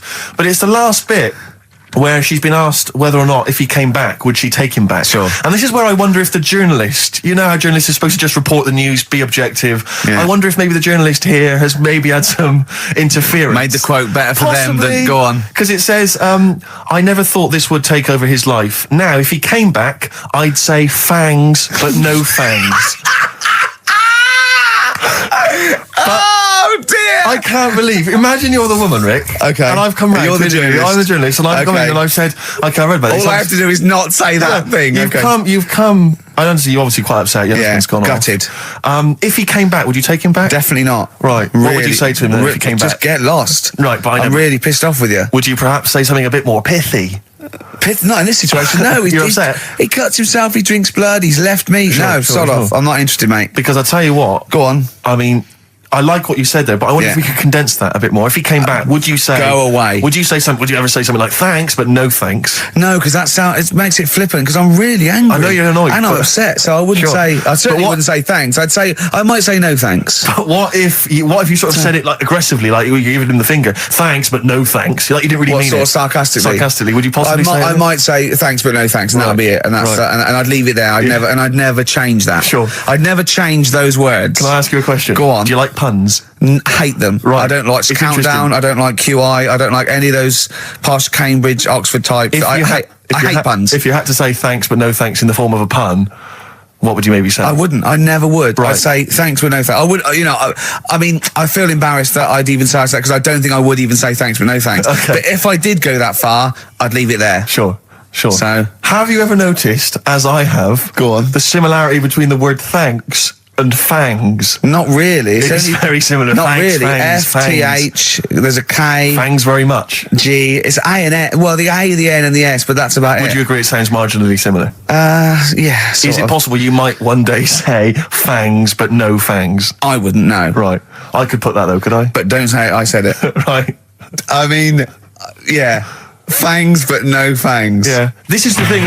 Just, if you ever read an article in The Sun, The Mirror, anything, do not believe it. Really seriously question and query it, because... If it ends with fangs, no fangs. If it ends with a pun, almost certainly they never said it. Okay. It's not his fault. Let me have It's Not His Fault. You got to save this. This has got to teach me something. It'll be an interesting story. Right, it's not his fault. This fella... what year? Ages ago? Olden times? I'd say in the 70s. Okay. Would you? Any evidence for that? And does he wear flares in the story? Right, Is that your reason? No, it's a bit like Yuri Geller, this fella, right? Where he's electric. He's electric. And if he walks past the telly would fizz. If he walked past the radio, it all goes like that. Ooh. His hair stuck up all the time. And he'd be having a bath and everything would be all right, and then the power would sort of switch on in his body, and the electric in his body made him jump out of the bath. So... What do you mean so? What is that so? What does that so mean? You've given us nothing. You'd have to at least give us the scientific explanation. Yeah. Electric eels have 400 volts in them. Oh, is this the running away again? What was that one called? Yeah, but it's not his fault. But there's a reason. Not his fault. It's not his fault. I thought it was going to be something about. I think we should do these the other way around. I think you should tell us the story and then we'll hear the pun. It's not his fault. It's not his fault. Right, let's leave it. Play a tune. Forget it. Educating Ricky. Doing it. We're not doing it. No, we are. Oh. Darkness growing on me. Love that. Love the darkness. This is the Best Of Show on XFM 104.9. I'm Ricky Gervais, with me Stephen Merchant. Yes. I hope you're enjoying the Best Of.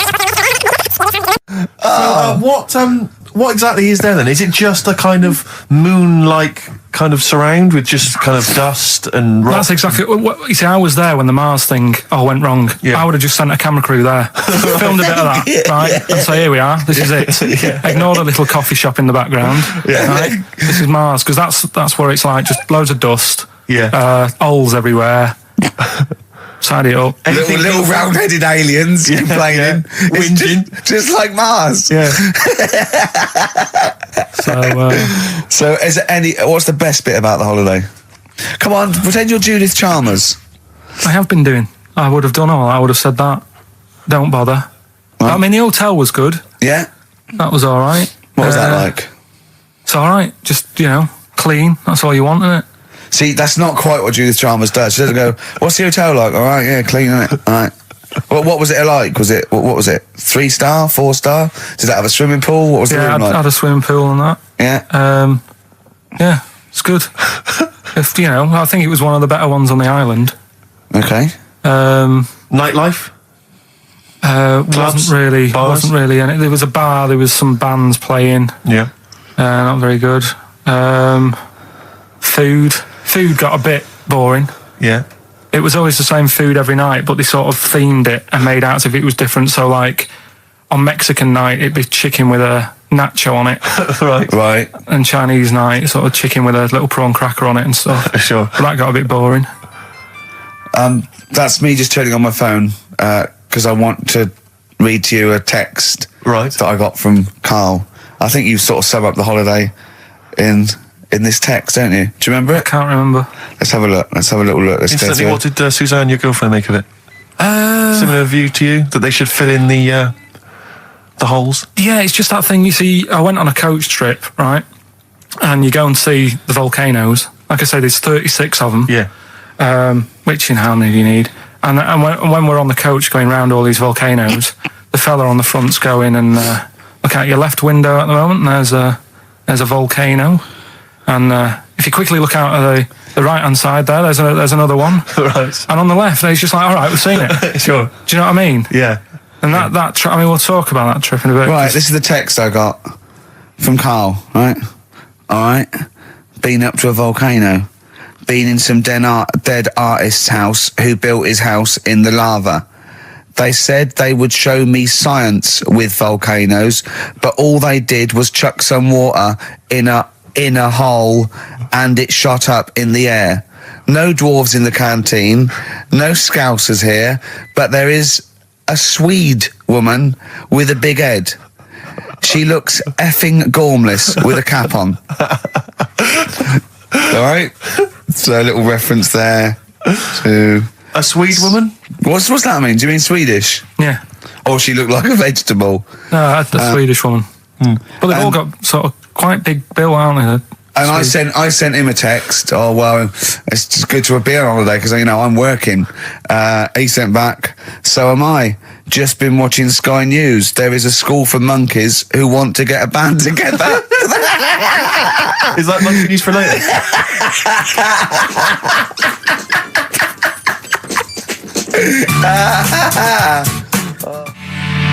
Oh My Corazon by Tim Burgess. I can't get enough of that. I love that chorus on XFM 104.9. Ricky Gervais, Steve Merchant and little Karl Pilkington.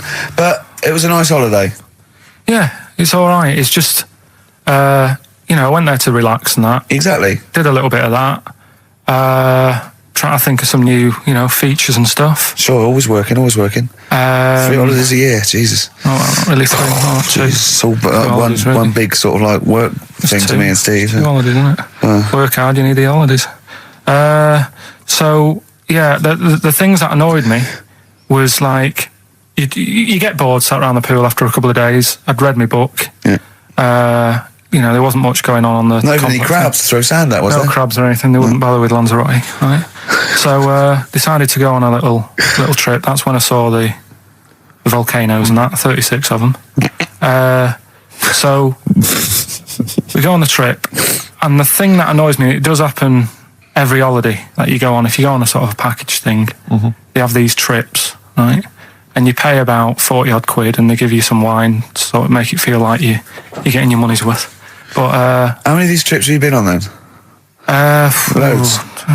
Probably about 12. More holidays than I've had. Go on. So anyway, so you're on the coach, right? And they take you for the volcanoes. They took us in the middle of nowhere. Yeah. Right. There's nothing else round there. Sure. It's like I say, it's like Mars, but with holes in the ground. Yeah. Right.